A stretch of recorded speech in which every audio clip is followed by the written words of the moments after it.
നമസ്കാരം. നമ്മുടെ അയൽരാജ്യമായ ബംഗ്ലാദേശിൽ ഇപ്പോഴും രാഷ്ട്രീയ അസ്ഥിരത തുടർന്നുകൊണ്ടേ ഇരിക്കുകയാണ്. ആരായിരിക്കും ബംഗ്ലാദേശിൻ്റെ ഇടക്കാല സർക്കാരിനെ നയിക്കുക എന്നതിൽ വ്യക്തത വന്നിട്ടില്ല.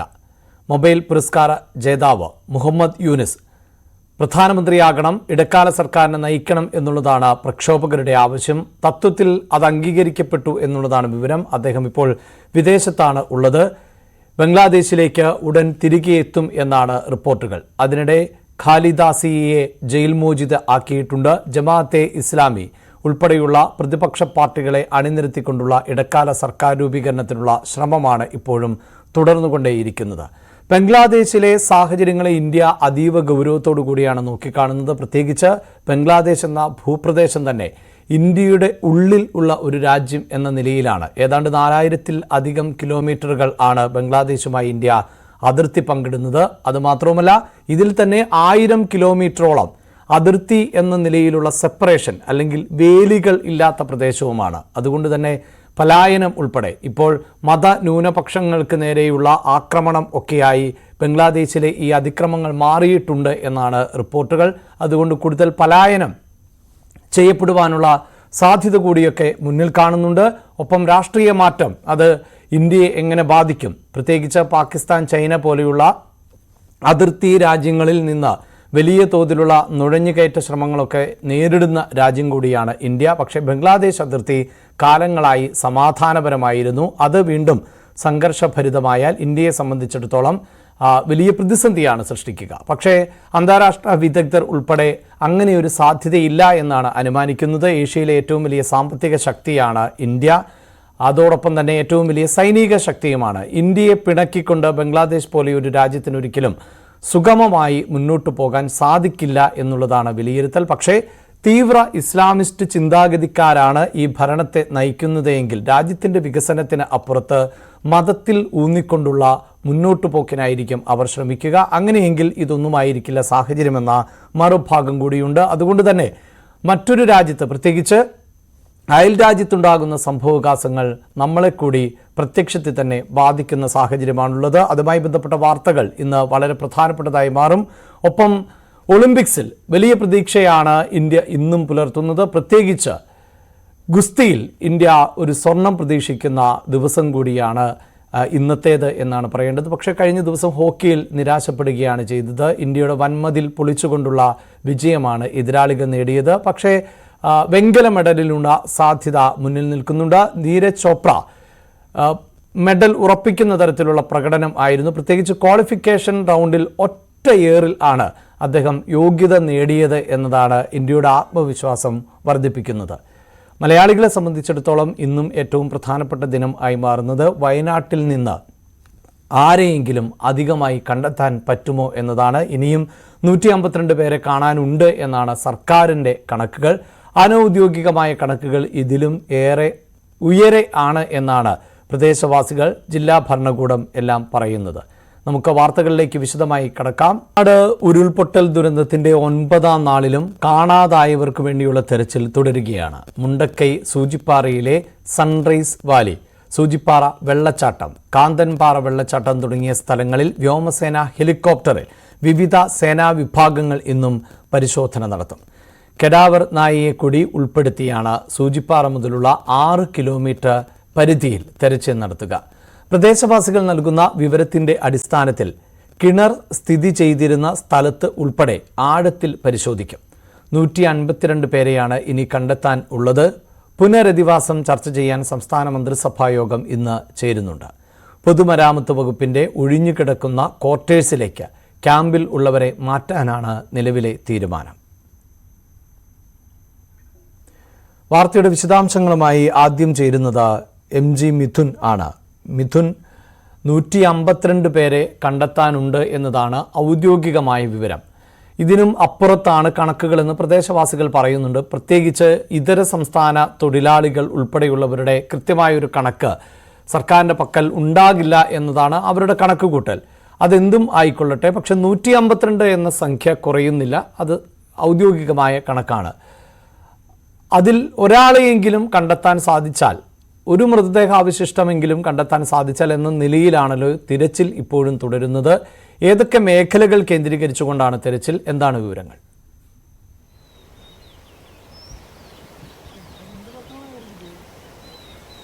അഭിലാഷ്, ഞാനിപ്പോൾ നിൽക്കുന്നത് ചൂരൽമലയിലാണ്. ചൂരൽമലയെ ബന്ധിപ്പിക്കുന്ന ഈ ഒരു താൽക്കാലിക ബെയിലി പാലത്തിലാണ് ഇവിടെ ഉള്ളത്. ഈ ഭാഗത്ത് ഇന്ന് തെരച്ചിൽ ആരംഭിക്കുകയും ചെയ്യും. ഇവിടെ കഴിഞ്ഞ ദിവസങ്ങളിലൊക്കെ തന്നെ വ്യാപകമായ തെരച്ചിൽ നടത്തുകയും ചെയ്യുന്നു. അതിൽ ഹിറ്റാച്ചികളും ഒപ്പം തന്നെ മണ്ണും ആന്തി യന്ത്രങ്ങളും ഒക്കെ ഉപയോഗിച്ചുകൊണ്ട് ഇവിടെ നിന്ന് മണ്ണ് നീക്കി ഇവിടെ ഒന്നും തന്നെ ഇനി കണ്ടെത്താൻ ഒന്നുമില്ല എന്ന് ഉറപ്പുവരുത്തിയ മേഖലകൾ കൂടിയാണ്. ഇവിടെ ഒരു വട്ടം കൂടി ഇന്ന് പരിശോധന നടക്കുമെന്നാണ് അറിയിച്ചിട്ടുള്ളത്. സേനയുടെ ഭാഗത്തു നിന്നും ഒക്കെ തന്നെ കൃത്യമായ പരിശോധന ഇന്ന് ആരംഭിക്കുകയും ചെയ്യും. അല്പസമയത്തിനകം തന്നെ ഇവിടേക്ക് ഈ പരിശോധനയ്ക്കായിട്ടുള്ള സംഘങ്ങളെ അകത്തേക്ക് കയറ്റിവിടുകയും ചെയ്യും. സന്നദ്ധ സംഘടനകളെയും ഒപ്പം തന്നെ ഫയർ ആൻഡ് റെസ്ക്യൂ, NDRF ടീമുകളെ എല്ലാം തന്നെ അല്പസമയത്തിനകം തന്നെ ഇവിടത്തേക്ക് അകത്തേക്ക് വിടും. ഒപ്പം തന്നെ മുണ്ടക്കൈ, പുഞ്ചിരിമട്ടം അടക്കമുള്ള മേഖലകളിൽ ഇന്നും പരിശോധന നടത്തുന്നുണ്ട്. കാരണം ഇന്നലെ വൈകുന്നേരത്തോടു കൂടി ഈ ഒരു റഡാർ സംവിധാനങ്ങൾ ഉപയോഗിച്ചുകൊണ്ട് നടത്തിയ പരിശോധനയിൽ ചില ഹോട്ട്സ്പോട്ടുകൾ കണ്ടെത്തിയിട്ടുണ്ട്. അവ അവിടെ രേഖപ്പെടുത്തി വിട്ടിട്ടുണ്ട്. വൈകിട്ടോടു കൂടി ഈ ഒരു നേരം ഇരുട്ടിയത് കൂടിയാണ് ഇന്നലെ അവിടുത്തെ തെരച്ചിൽ പൂർത്തിയാക്കി സംഘം മടങ്ങുകയും ചെയ്ത് ഇന്ന് ആ മേഖലകളിൽ ഏകദേശം 10ഓളം മേഖലകളിൽ ആണ് ഈ ഒരു ഹോട്ട്സ്പോട്ടായി തരംതിരിച്ചു വെച്ചിരിക്കുന്നത്. ആ ഭാഗത്ത് ഈ ഹിറ്റാച്ചികൾ ഉപയോഗിച്ചുകൊണ്ട് മണ്ണുമാന്തി യന്ത്രങ്ങൾ ഉപയോഗിച്ചുകൊണ്ട് അവിടെ ഈ മണ്ണും നീക്കം ചെയ്തുകൊണ്ട് അവിടെ ഏതെങ്കിലും തരത്തിൽ എന്തെങ്കിലും കണ്ടെത്താനാകുമോ എന്നുള്ളൊരു തെരച്ചിൽ കൂടിയാണ് ഇന്ന് നടക്കുന്നത്. ഒപ്പം തന്നെ 6 സെക്ടർ കേന്ദ്രീകരിച്ചാണ് ഇന്നത്തെ പരിശോധന ഒരു പ്ലാൻ തയ്യാറാക്കിയിട്ടുള്ളത്. കൂടാതെ തന്നെ ഹെലികോപ്റ്റർ മാർഗം ഈ സൂചിപ്പാറ വെള്ളച്ചാട്ടത്തിന് കീഴിൽ നിന്ന് അവിടെ നിന്ന് ഏകദേശം പോത്തുകല്ല് വരെയുള്ള ഭാഗങ്ങളിലേക്കും ഒപ്പം തന്നെ അവിടെ നിന്ന് തിരിച്ച് ഈ മറുഭാഗത്തേക്കും ഒക്കെ തന്നെ ഇന്നലെയും തെരച്ചിൽ നടത്തിയിരുന്നു. ഇന്നലെ 4 കിലോമീറ്റർ ദൂരത്തോളം ഈ ഒരു വിദഗ്ധ സംഘം, 12 പേരടങ്ങിയ വിദഗ്ധ സംഘം അവിടെ ഈ സൺറൈസ് വാലി അടക്കമുള്ള മേഖലകളിൽ തെരച്ചിൽ നടത്തിയിരുന്നു. പക്ഷേ അവിടെ നിന്നും തന്നെ കണ്ടെത്താൻ സാധിക്കുകയും ചെയ്യില്ലായിരുന്നു. ഇന്ന് അവിടെ കൂടുതൽ വിപുലമായ പരിശോധനകൾ നടക്കും. 6 കിലോമീറ്റർ ദൂരത്തോളം ഈ ഒരു പരിശോധന വ്യാപിപ്പിക്കാനുള്ളൊരു തീരുമാനത്തിലേക്ക് കൂടിയാണ് കടക്കുന്നത്. ആ വിദഗ്ധ സംഘത്തിൽ 6 പേരടങ്ങിയ സേനാ വിഭാഗങ്ങളുണ്ട്. ഒപ്പം തന്നെ വിദഗ്ധ പരിശീലനം നേടിയിട്ടുള്ള 2 ഫോറസ്റ്റ് ഉദ്യോഗസ്ഥരുണ്ട്. അങ്ങനെയുള്ള 2 ടീമുകളാണ് ഈ ഒരു പരിശോധനയ്ക്കായി അവിടേക്ക് പോയിട്ടുള്ളത്. നേരത്തെ ഒന്നും തന്നെ അവിടെ ആർക്കും എത്തിപ്പെടാൻ പറ്റാത്ത ഒരു സ്ഥിതിവിശേഷം ഉണ്ടായിരുന്നു. കാരണം പൂർണ്ണമായും അവിടെ മണ്ണും എടുത്ത് ഈ വെള്ളം പൂർണ്ണമായും അവിടെ കെട്ടിക്കിടക്കുന്ന സാഹചര്യം. അതുകൊണ്ട് തന്നെ മനുഷ്യർക്കൊന്നും തന്നെ അവിടേക്ക് എത്താൻ പറ്റാത്ത ഒറ്റപ്പെട്ട സ്ഥലമായി മാറിയിട്ടുള്ള പ്രദേശങ്ങൾ കൂടിയാണ്. അതുകൊണ്ട് തന്നെയാണ് അത്തരത്തിൽ മൈന്യൂട്ടായിട്ടുള്ള ഇടങ്ങളിൽ കൂടി ഈ ഒരു പരിശോധന വ്യാപിക്കാനുള്ള ഒരു നീക്കത്തിലേക്ക് ഇപ്പോൾ കടക്കുന്നത്. ഇന്ന് സംബന്ധിച്ച് 9ാം ദിനമാണ്, നിർണായകമായ ദിനമാണ്. ഒപ്പം തന്നെ ഈ സേനാ വിഭാഗങ്ങളുടെ മേധാവികൾ ഉൾപ്പെടെ എത്തി അവർ നേതൃത്വം നൽകിയാണ് ഇന്നത്തെ പരിശോധനയ്ക്ക് നേതൃത്വം നൽകുകയും ചെയ്യുന്നത്. രാവിലെ മുതൽ ആരംഭിക്കുകയും ചെയ്യും. NDRFന്റെ അടക്കം സേനാ വിഭാഗങ്ങളുടെ അടക്കമുള്ള മേധാവികൾ ഇന്ന് ഈ ഒരു പ്രദേശത്തെത്തും. കഴിഞ്ഞ ദിവസം മന്ത്രിതല ഉപസമിതി നടത്തിയ ചർച്ചയിൽ ഇനി ഏത് തരത്തിലാണ്, ഇനി അങ്ങോട്ടുള്ള ദിവസങ്ങളിൽ ഏത് തരത്തിലാണ് ഈ ഒരു പരിശോധന നടത്തേണ്ടത്, അതുമായി ബന്ധപ്പെട്ട് കൃത്യമായ പ്ലാനിംഗ് തയ്യാറാക്കിയിട്ടുണ്ട്. അതാണ് ഓരോ റീജിയൻ കേന്ദ്രീകരിച്ചിട്ട് ഓരോ മൈന്യൂട്ട് പ്രദേശങ്ങൾ കേന്ദ്രീകരിച്ച് ഒപ്പം തന്നെ ഈ പ്രദേശവാസികളെ, അതായത് നിലവിൽ കഴിഞ്ഞ ദിവസം മുതൽ തന്നെ ഈ സമീപ പ്രദേശങ്ങളിലുള്ള ആ സമയത്ത് ഈ ഉരുൾപൊട്ടൽ സമീപത്ത് ഉണ്ടായിരുന്ന ആ പ്രദേശങ്ങളുണ്ടായിരുന്ന ആളുകളെയൊക്കെ ഇവിടുന്ന് ഒഴിപ്പിച്ചിട്ടുള്ള ആൾക്കാർ, ആ സമയത്ത് രക്ഷപ്പെട്ടിട്ടുള്ള ആളുകളൊക്കെ ക്യാമ്പിലും ഒപ്പം തന്നെ ആശുപത്രിയിലും ഒക്കെയായി നിരവധി പേർ കഴിയുന്നുണ്ടായിരുന്നു. ഈ ക്യാമ്പിൽ കഴിയുന്ന ആളുകളൊക്കെ ഈ പ്രദേശത്തേക്ക് കഴിഞ്ഞ ദിവസം എത്തിയിരുന്നു. അവരുടെ വീടുകൾ കാണാനും ഒപ്പം തന്നെ ഈ പ്രദേശങ്ങൾ കാണാനും ഒക്കെയായി അവർ ഇവിടേക്ക് എത്തിയിരുന്നു. അവർ പറയുന്ന സൂചനകൾ അനുസരിച്ച് എവിടെയൊക്കെയാണ് ഈ വീടുകൾ ഉണ്ടായിരുന്നത്, എത്രത്തോളം ആളുകൾ ഈ പ്രദേശത്ത് താമസിച്ചിരുന്നു എന്നടക്കമുള്ള കൃത്യമായ വിവരം അവരിൽ നിന്ന് തരുന്നുണ്ട്. അവർ കാണിച്ചു കൊടുക്കുന്ന പ്രദേശങ്ങളിൽ കൂടി ഇന്ന് പരിശോധന നടക്കുമെന്നാണ് നമുക്ക് മനസ്സിലാക്കാൻ സാധിക്കുന്നത്. കൂടാതെ തന്നെ നേരത്തെ തുടക്കം മുതൽ തന്നെ അഭിലാഷ് സൂചിപ്പിച്ചപ്പോൾ തന്നെ 152 പേരെയാണ് ഇനി കണ്ടെത്താനുള്ളത് എന്നാണ് സർക്കാരിൻ്റെ ഒരു കണക്ക്. അത് മുന്നിൽ കണ്ടുകൊണ്ട് തന്നെയാണ് മുന്നോട്ട് പോകുന്നത്. കഴിഞ്ഞ ദിവസം 180 പേരെ കാണാനുണ്ട് എന്നാണ് അറിയിച്ചിരുന്നുവെങ്കിൽ തന്നെ പിന്നീട് അത് 152 കുറയുകയും ചെയ്തിട്ടുണ്ടായിരുന്നു. പക്ഷേ ഇതര സംസ്ഥാന തൊഴിലാളികളുടെ ഒക്കെ ഒരു കൃത്യമായ കണക്ക് സർക്കാരിൻ്റെ പക്കലില്ല. കാരണം ഈ ഒരു എസ്റ്റേറ്റ് ലയങ്ങളിലും ഒപ്പം തന്നെ ഇവിടെ നിരവധി റിസോർട്ടുകൾ ഉണ്ടായിരുന്നു. ഇവിടെയൊക്കെ ജോലിക്കായി എത്തിയ നിരവധി ഇതര സംസ്ഥാന തൊഴിലാളികളുണ്ടായിരുന്നു. കൂടാതെ തന്നെ ഈ പ്രദേശവാസികൾ തന്നെ ഇതിലും കൂടുതലുണ്ട് എന്നാണ് അവർ പറയുകയും ചെയ്യുന്നത്. അത്തരത്തിൽ ഏകദേശം ഒരു 300-ന് മുകളിലേക്ക് ഒരു അനൗദ്യോഗിക കണക്കുകൾ അവർ പറയുമ്പോൾ തന്നെ നമുക്ക് ഞെട്ടലുളവാക്കുന്ന ഒരു കാര്യം തന്നെയാണ്. അത്തരത്തിലുള്ള കാര്യങ്ങൾ തന്നെയാണ് അവർ പങ്കുവയ്ക്കുകയും ചെയ്യുന്നത്. കാരണം 300-ന് മുകളിലേക്ക് ആളുകളെ ഇനിയും കാണാനുണ്ട് എന്നുള്ള തരത്തിലുള്ള ഒരു പ്രതികരണമാണ് അവരുടെ ഭാഗത്തു നിന്നും ഉണ്ടാകുന്നത്. അതുകൊണ്ട് തന്നെ തെരച്ചിൽ കൂടുതൽ ഊർജ്ജസ്വലമാക്കണം. ഇപ്പോൾ നിലവിൽ കഴിഞ്ഞ ദിവസങ്ങളിലെല്ലാം തന്നെ വിധമായിട്ടുള്ള എല്ലാ സംവിധാനങ്ങളും ഉപയോഗിച്ചുകൊണ്ട് തന്നെയാണ് ഇവിടെ തെരച്ചിൽ ഏകോപിപ്പിക്കുകയും ചെയ്തത്. അതേ രീതിയിൽ തന്നെ ഇന്നും തുടരുന്നുണ്ട്. സേനാവിഭാഗങ്ങളുടെ സഹായമുണ്ട്. ഒപ്പം തന്നെ നേവി സംഘങ്ങൾ ഇന്നും ഇവിടെ പരിശോധന നടത്താനായി എത്തുമെന്നാണ് അറിയിച്ചിട്ടുള്ളത്. കാരണം മുകളിൽ ഞാൻ നേരത്തെ സൂചിപ്പിച്ചതുപോലെ തന്നെ ഈ തോട്ടം മേഖലയാണ്. തോട്ടം മേഖലകളുടെ ഈ തേയിലത്തോട്ടങ്ങളുടെ ഭാഗങ്ങളിൽ പല ഈ അട്ടമല പോകുന്ന ഭാഗത്തേക്കൊക്കെ തന്നെ മണ്ണ് കൂടുതൽ അടിഞ്ഞു കൂടി കിടപ്പുണ്ട്. ആ ഭാഗങ്ങളിൽ വലിയ രീതിയിൽ പരിശോധന നടത്തിയിട്ടില്ല. അവിടേക്ക് ഇന്ന് ഈ സംഘം പോയി പരിശോധന നടത്തുകയും ചെയ്യും. അത്തരത്തിൽ കൃത്യമായ മേഖലകൾ തിരിച്ച് ഇതുവരെയും പരിശോധനകൾ നടത്താത്ത ചില പ്രദേശങ്ങളുണ്ട്. ആ മേഖലകൾ തിരിച്ച് പരിശോധന നടത്താനാണ് ഇന്നത്തെ നീക്കമെന്നാണ് മനസ്സിലാക്കാൻ സാധിക്കുന്നത്. അങ്ങനെ ഒരു കൃത്യമായ പ്ലാൻ തയ്യാറാക്കുകയും ചെയ്തിട്ടുണ്ട്. എന്തായാലും തെരച്ചിലിന് വിവിധ സേനാ വിഭാഗങ്ങളെ കാര്യക്ഷമമായി പ്രയോജനപ്പെടുത്തുന്നുണ്ട്. അതോടൊപ്പം തന്നെ ആയിരുന്നല്ലോ ഈ വോളണ്ടിയർമാർ എന്നുള്ളത് വിവിധ രാഷ്ട്രീയ പാർട്ടികളുടെ, സന്നദ്ധ സംഘടനകളുടെ, യുവജന പ്രസ്ഥാനങ്ങളുടെ ഒക്കെ പ്രതിനിധികൾ, സംഘങ്ങൾ കഴിഞ്ഞ ദിവസങ്ങളിലൊക്കെ അവിടേക്ക് എത്തിയിരുന്നു. പക്ഷേ അതിനിടെ ക്യാമ്പുകളിൽ കഴിയുന്നവർ ചില പരാതികളൊക്കെ പറഞ്ഞിരുന്നു. അവിടെ മോഷണം നടക്കുന്നുണ്ട്, അടച്ചിട്ട റൂമുകൾ, അതായത് വലിയ തോതിൽ ഈ പ്രളയം ബാധിക്കാത്ത വീടുകൾ ഉൾപ്പെടെയൊക്കെ കുത്തി തുറന്ന് മോഷണം നടത്തുന്നു എന്നൊക്കെ. അതിനുശേഷമാണ് എന്ന് തോന്നുന്നു കർശനമായ നിയന്ത്രണം ഏർപ്പെടുത്തി സംഘങ്ങളെ കൃത്യമായി പരിശോധിച്ച് അതിനൊരു ലീഡർ ഉണ്ടാകണമെന്ന നിർദ്ദേശം നൽകുന്നു. അങ്ങനെ ലിമിറ്റഡ് ആയ ആളുകളെ മാത്രമാണ് ഈ പ്രവേശിപ്പിക്കുന്നത് എന്നുള്ളതായിരുന്നു ലഭിച്ചിരുന്ന വിവരം. അതിപ്പോഴും അങ്ങനെ തന്നെയാണോ? ഈ എത്രത്തോളം ആളുകളെ, വോളണ്ടിയർമാരെ അകത്തേക്ക് ഇപ്പോൾ മിഥുൻ നിൽക്കുന്നത് ആ ബെയിലി പാലത്തിലാണല്ലോ, അവിടെ നിന്ന് ആണല്ലോ കടന്നു പോകേണ്ടത്, അവിടെ നിന്ന് പ്രവേശിപ്പിക്കുന്നതിനുള്ള നിയന്ത്രണങ്ങൾ എപ്രകാരമാണ്?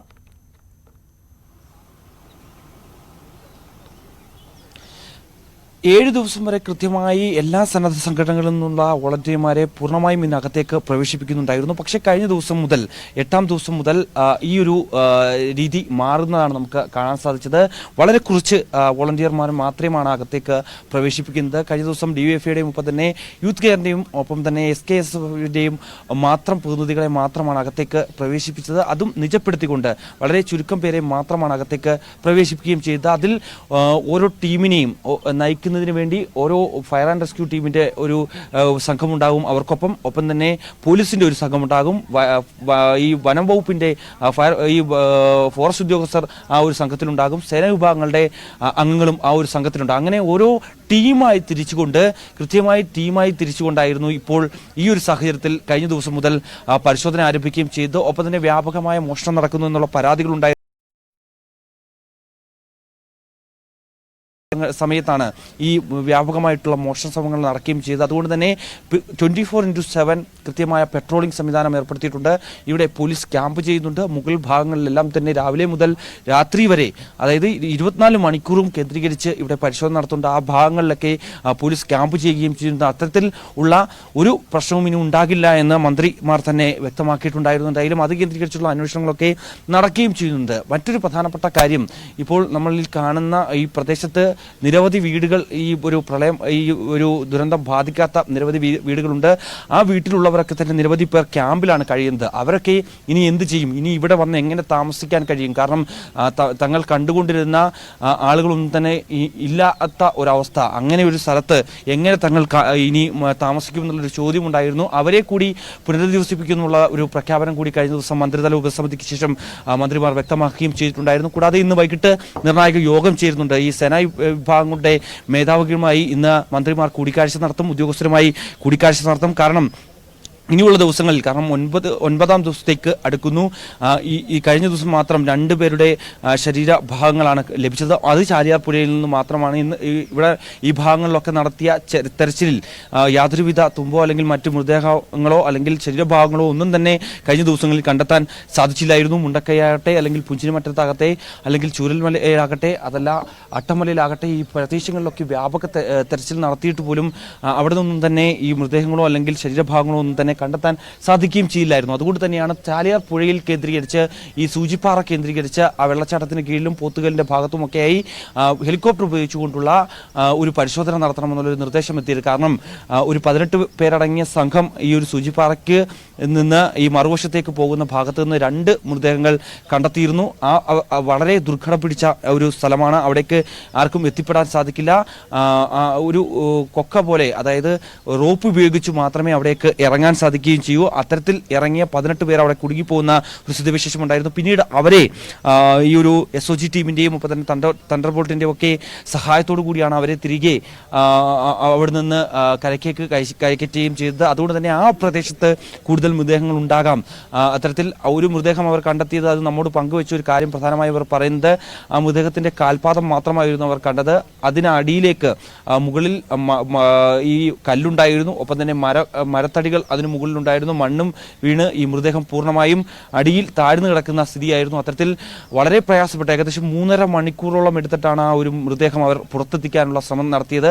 അങ്ങനെ പിന്നീട് എയർലിഫ്റ്റ് ചെയ്താണ് ആ മൃതദേഹം മോർച്ചറിയിലേക്ക് മാറ്റുകയും ചെയ്തത്. അതുകൊണ്ട് തന്നെ ആ ഭാഗങ്ങളിലൊക്കെ കൃത്യമായ പരിശോധന നടത്തണം. കൂടുതൽ മൺകൂനകളായി അവിടെ കിടക്കുന്നുണ്ട്, പാറകൾ അടിഞ്ഞു കിടക്കുന്നുണ്ട്. ആ ഭാഗങ്ങളിൽ കൃത്യമായ പരിശോധന നടത്തണമെന്നുള്ള ഒരു നിർദ്ദേശം അവർ മുന്നോട്ട് വെക്കുകയും ചെയ്തു. അതനുസരിച്ച് കൂടിയാണ് 2 സംഘങ്ങളായി തിരിഞ്ഞ് ഹെലികോപ്റ്ററിന്റെ സഹായത്തോടെ എയർലിഫ്റ്റ് സംവിധാനത്തോടു കൂടി റോപ്പ് കിട്ടി അവിടേക്ക് ഈ വിദഗ്ധ സംഘം ഇറക്കി. ഫോറസ്റ്റിന്റെ ഉദ്യോഗസ്ഥരുടെ ഒക്കെ സഹായത്തോടു കൂടി അവിടെ ഇറങ്ങി ഇന്ന് പരിശോധന നടത്തുന്നത് 6 കിലോമീറ്റർ കേന്ദ്രീകരിച്ചാണ് ഇന്ന് പ്രധാനമായും ആ മേഖലയിൽ സൂചിപ്പാറ അടക്കമുള്ള പ്രദേശങ്ങൾ കേന്ദ്രീകരിച്ച് ഇന്ന് പരിശോധന നടത്താൻ പോകുന്നത്. എന്തായാലും മുണ്ടക്കയിൽ അടക്കമുള്ള പ്രദേശങ്ങളിൽ, അതായത് അവിടെ ഈ പ്രദേശവാസികളെ എത്തിക്കുന്നുണ്ട്. ക്യാമ്പുകളിൽ നിന്ന് വരാൻ കഴിയുന്ന, അതായത് ഇപ്പോഴും പലർക്കും ഈ ഒരു യാഥാർത്ഥ്യം ഉൾക്കൊള്ളാൻ സാധിച്ചിട്ടില്ല. ഇത്തരത്തിലൊരു ദുരന്തത്തിൽ നിന്ന് അവർക്ക് കരകയറാൻ ഇതുവരെയും സാധിച്ചിട്ടില്ല. അത്തരത്തിൽ നൊമ്പരം പെടുത്തുന്ന ആ ഒരു സ്ഥിതിവിശേഷം, ആ ഒരു കാഴ്ചയിൽ നിന്ന് അവർക്ക് ഇതുവരെയും മുക്തരാവാൻ സാധിക്കാത്ത ഒരു പശ്ചാത്തലമാണുള്ളത്. അതിൽ നിന്ന് ഉൾക്കൊണ്ട്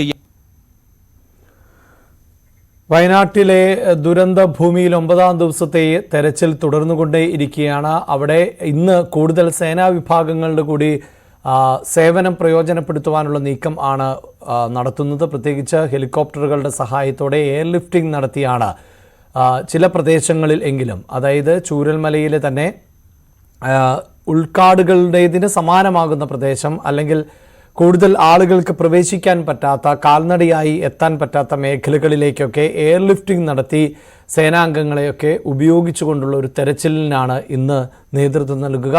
ഈ തെരച്ചിൽ എന്തായാലും തുടരുക എന്നത് തന്നെയാണ് ഇപ്പോഴും ലക്ഷ്യം ഇടുന്നത്. പക്ഷേ അത് എത്ര ദിവസം തുടരാൻ സാധിക്കും എന്നതിലൊക്കെ അവ്യക്തതയുണ്ട്.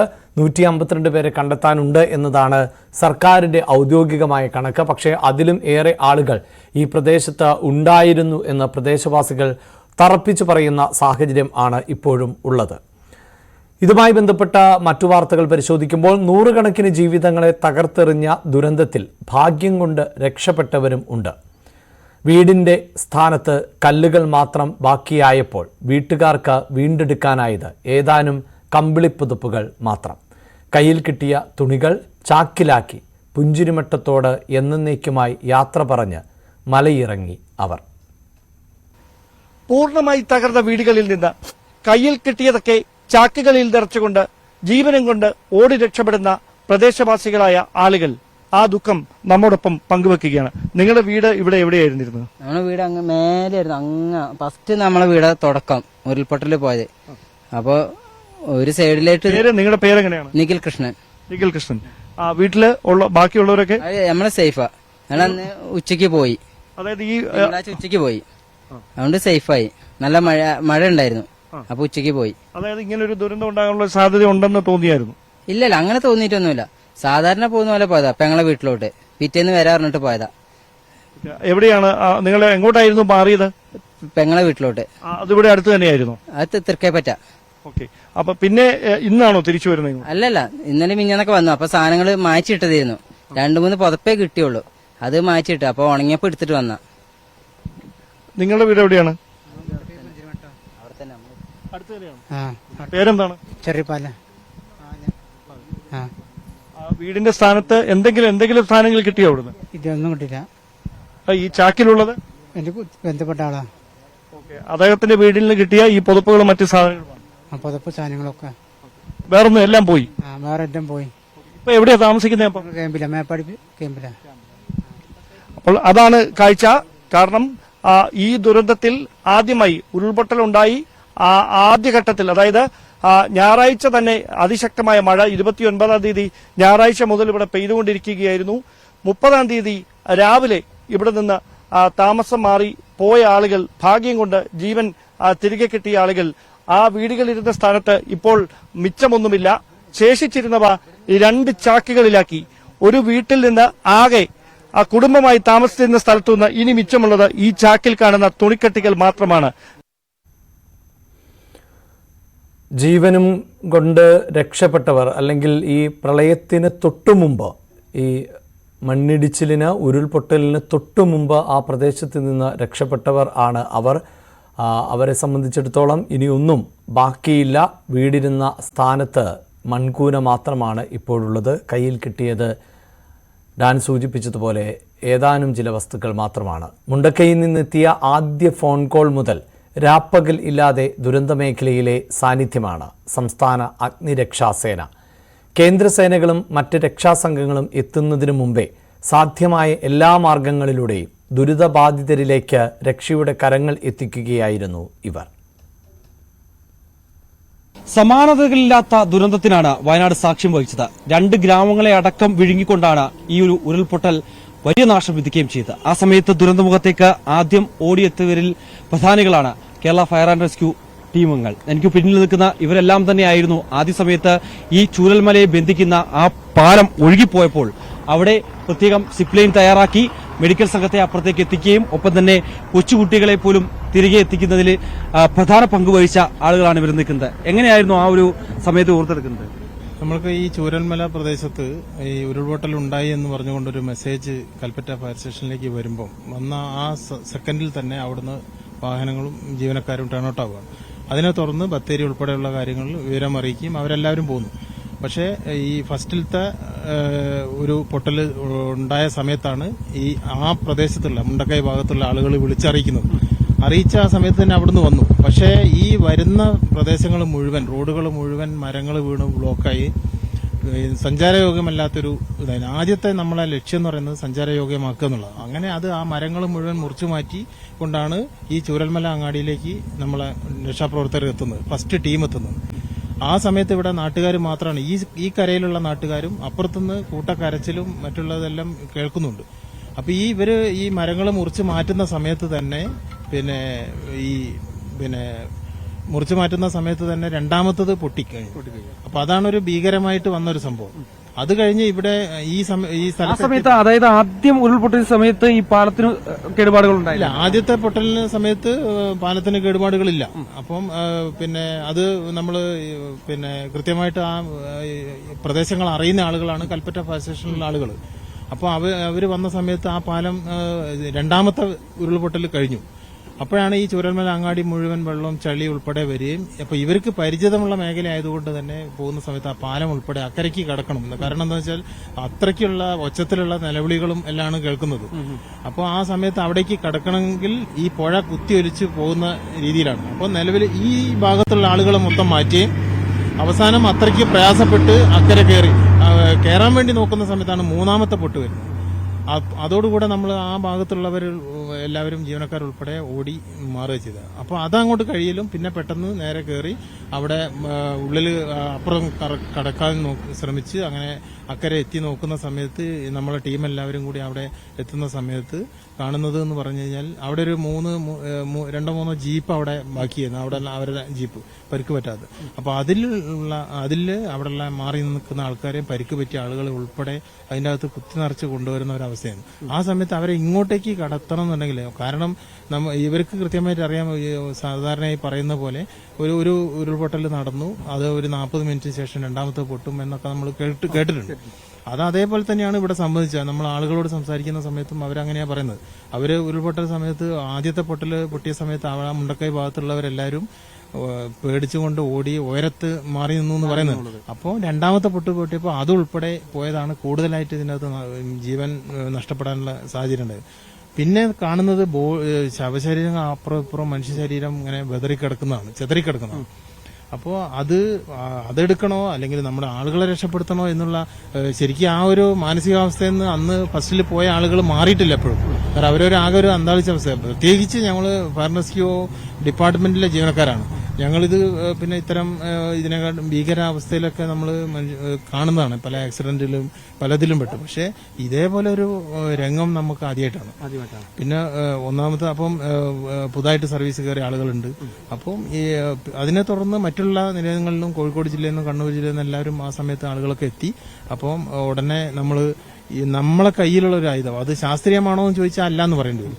കാരണം നമ്മൾ കെട്ടിടങ്ങളുടെ മുകളിലൊക്കെ കയറാൻ ഉപയോഗിക്കുന്ന ലേഡറാണ്, അലൂമിനിയം ലേഡറാണ്.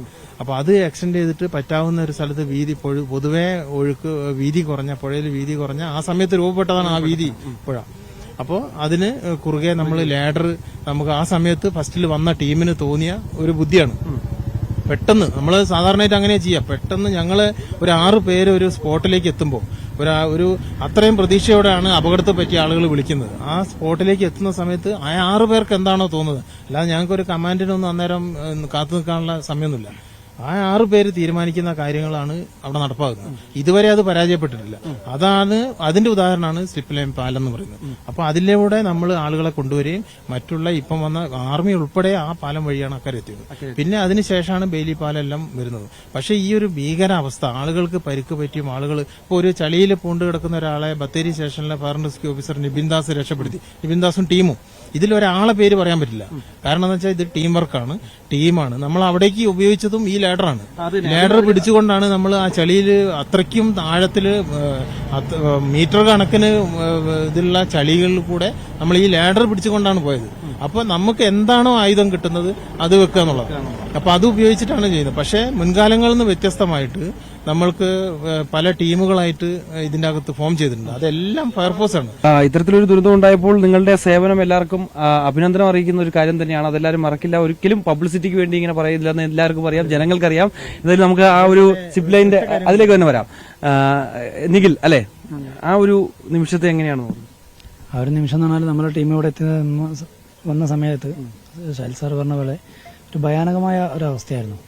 2 കരയ്ക്കും തമ്മിലുള്ള ഏക പാലമായിരുന്നു അവിടെ ചുരൽമല ഉണ്ടായിരുന്നത്. ആ പാലം പൊളിഞ്ഞുപോയി. അപ്പോൾ ഈ സമയത്ത് നമ്മളെ ഇവിടുന്ന് അങ്ങോട്ട് രക്ഷാപ്രവർത്തകർ എത്തണം. അവിടുന്ന് ഒരുപാട് ആൾക്കാർ ഇങ്ങോട്ട് വിളിച്ചു പറയുന്നുണ്ട്. ഇക്കറുള്ള ആൾക്കാർ പറയുന്നുണ്ട് അവിടെ ഒരുപാട് ആൾക്കാർ അപകടത്തിൽപ്പെട്ട് കിടക്കുന്നുണ്ട്.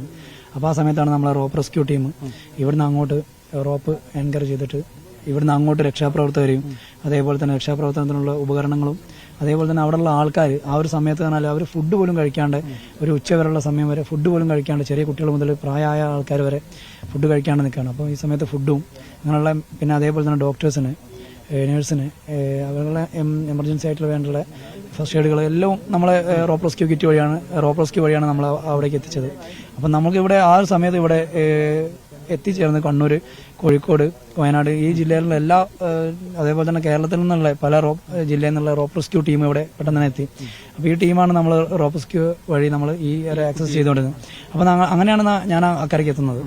ഇവിടുന്ന് അങ്ങോട്ടൊരു രക്ഷാപ്രവർത്തനത്തിനുള്ള ഉപകരണം അവിടെ മുണ്ടക്കയിൽ ആൾക്കാർ കുടുങ്ങി കിടക്കുന്നുണ്ട്. അപ്പോൾ കട്ട് ചെയ്യാൻ വേണ്ടിയിട്ടുള്ള നമ്മളെ ഒരു ഹൈഡ്രോളിക് എന്ന് പറഞ്ഞ ഉപകരണമുണ്ട്. ഈ ഉപകരണമായിട്ടാണ് അക്കരയ്ക്ക് പോയത്. ഉപകരണമായിട്ട് അക്കരയ്ക്ക് പോയ സമയത്ത് പിന്നെ നമ്മുടെ ടീം അവിടെ ഇതിനു വേണ്ടി കാത്തിരിക്കുകയാണ്. അപ്പോൾ ഈ ഉപകരണം അവരെ കയ്യിൽ കൊടുത്ത സമയത്ത് അവർ നേരെ എടുത്തിട്ട് മുണ്ടക്കൈ ഭാഗത്തേക്ക് പോയി. അപ്പം പിന്നെ നമ്മൾ അവിടെയുള്ള നമ്മളെ ടീമിനെ കൂടെ സഹായിച്ചുകൊണ്ടിരിക്കുകയാണ്. അപ്പോഴാണ് അതിന് മുന്നേ തന്നെ നമ്മളെ ടീമായിട്ട് ഇവർ ഈ ഡോക്ടർ ബന്ധപ്പെട്ടിട്ടുണ്ടായിരുന്നു. ഈ കുട്ടീനെ അക്കരയ്ക്ക് എത്തിക്കേണ്ട ഒരു വിഷയമുണ്ട്. കാരണം വെച്ചാൽ ആ ഒരു സമയത്ത് നിങ്ങളെ ഇവിടെ വന്ന എല്ലാവർക്കും മനസ്സിലാവും. കാരണം വെച്ചാൽ അവിടെ അത്രയും കോടയായിട്ടും പിന്നെ അതേപോലെ ഫുഡ് പോലും കഴിക്കാത്ത ഒരവസ്ഥയാണ് ആൾക്കാർ. അപ്പോൾ ഈ ചെറിയ കുട്ടീനെ ഡോക്ടർ പ്രയോറിറ്റി പ്രകാരം മാത്രമാണ് നമ്മൾ ആൾക്കാരെ ഷിഫ്റ്റ് ചെയ്തുകൊണ്ടിരുന്നത്. അപ്പം പരിക്ക് പറ്റിയ ആൾക്കാർക്ക് ഫസ്റ്റ് പ്രയോറിറ്റി കൊടുത്തുകൊണ്ട് ആ സമയത്താണ് ഈ ഡോക്ടർ നമ്മളോട് പറഞ്ഞത് ഇങ്ങനെ ഒരു ചെറിയ കുട്ടീൻ്റെ വിഷയമുണ്ട്, കുട്ടീനെ എത്രയും പെട്ടെന്ന് തന്നെ അക്കരയ്ക്ക് എത്തിക്കേണ്ടതാണ്, കുട്ടീൻ്റെ ഉമ്മേനെയും പെട്ടെന്ന് തന്നെ അക്കരയ്ക്ക് എത്തിക്കേണ്ടതാണെന്ന് പറഞ്ഞു. അപ്പോൾ നമ്മുടെ ടീമായിട്ട് നമ്മളെല്ലാവരും കൂടി ആലോചിച്ചു. ഈ അത്രയും സുരക്ഷിതമായിട്ട് എത്തിക്കേണ്ട ഒരു കാര്യമാണല്ലോ, അത്രയും ശ്രദ്ധ കൊടുക്കേണ്ട ഒരു കാര്യമാണ്. കാരണം വെച്ചാൽ അത്രയും ഒരു 3 മാസം മാത്രം പ്രായമുള്ള ഒരു ചെറിയ കുട്ടീനെ അക്കരയ്ക്ക് എത്തിക്കുക എന്ന് പറഞ്ഞാൽ ഒരു പാളിച്ച പോലും ഉണ്ടാവരുത്. അപ്പോൾ ആ ടീമിൽ നമ്മളെ ആ റോപ്പ് റെസ്ക്യൂ ടീമിൽ അല്ലെങ്കിൽ നമ്മളെ ഈ സ്റ്റേഷനുകളിൽ നിന്ന് വന്ന ടീമിൽ അവിടെ ഉണ്ടായിരുന്ന ആ ടീമിൽ ഞങ്ങൾക്ക് അത്രയും വിശ്വാസമായിരുന്നു. അപ്പോൾ ആ ഒരു വിശ്വാസത്തിന്റെ പേരിലാണ് നമ്മളത് ഏറ്റെടുത്തത്. അതേപോലെ തന്നെ നമ്മൾ കുട്ടീനെ അക്കരയ്ക്ക് എത്തിക്കാൻ നോക്കിയത്. ആദ്യം തന്നെ നമ്മളെ പ്ലാൻ എന്ന് പറഞ്ഞാൽ ഈ കുട്ടീൻ്റെ ഉമ്മേനെ അപ്പുറത്തെത്തിക്കാനായിരുന്നു. അപ്പോൾ കുട്ടീൻ്റെ ഉമ്മേനെ അപ്പുറത്തേക്ക് എത്തിക്കുന്നതിൻ്റെ ഭാഗമായിട്ട് ഉമ്മേനെ നമ്മൾ റോപ്പിൽ ആങ്കർ ചെയ്ത് അവരെ, അപ്പോൾ ഉമ്മേനോട് നമ്മൾ ചോദിച്ചിട്ടോ ഉമ്മ എന്തെങ്കിലും പേടിയോ അങ്ങനെ എന്തെങ്കിലും ഉണ്ടോ എന്ന് ചോദിച്ചു. അപ്പം പറഞ്ഞില്ല, പേടിയൊന്നുമില്ല. അപ്പോൾ വെച്ചാൽ 2 മാസം പ്രായമായ ഒരു കുട്ടീനെ അല്ലെങ്കിൽ 3 മാസം പ്രായമായ ഒരു കുട്ടീനെ നമ്മളെ കയ്യിൽ ഒരു ഉമ്മ ഏൽപ്പിച്ചിട്ട് പോകുമ്പോൾ പറഞ്ഞാൽ ആ ഉമ്മയ്ക്ക് നമ്മളെ അത്രയും വിശ്വാസമാണ്. നമ്മൾ ചോദിച്ച സമയത്ത് ഉമ്മ പറഞ്ഞ കാര്യം അതാണ്, നിങ്ങൾ ഫയർഫോഴ്സുകാരെ ഞങ്ങൾക്ക് അത്രയും വിശ്വാസമാണെന്നാണ് പറഞ്ഞത്. അപ്പം നമുക്കും അതൊരു പ്രചോദനമായി. അപ്പോൾ ഈ സമയത്ത് നമ്മുടെ ടീം ആദ്യം തന്നെ ഉമ്മേനെ സുരക്ഷിതമായിട്ട് അക്കരെ എത്തിക്കുകയും പിന്നെ രണ്ടാമതായിട്ട് നമ്മളുള്ള ടാസ്ക് എന്ന് പറഞ്ഞാൽ ഈ കുട്ടീനെ എത്തിക്കുകയാണ്.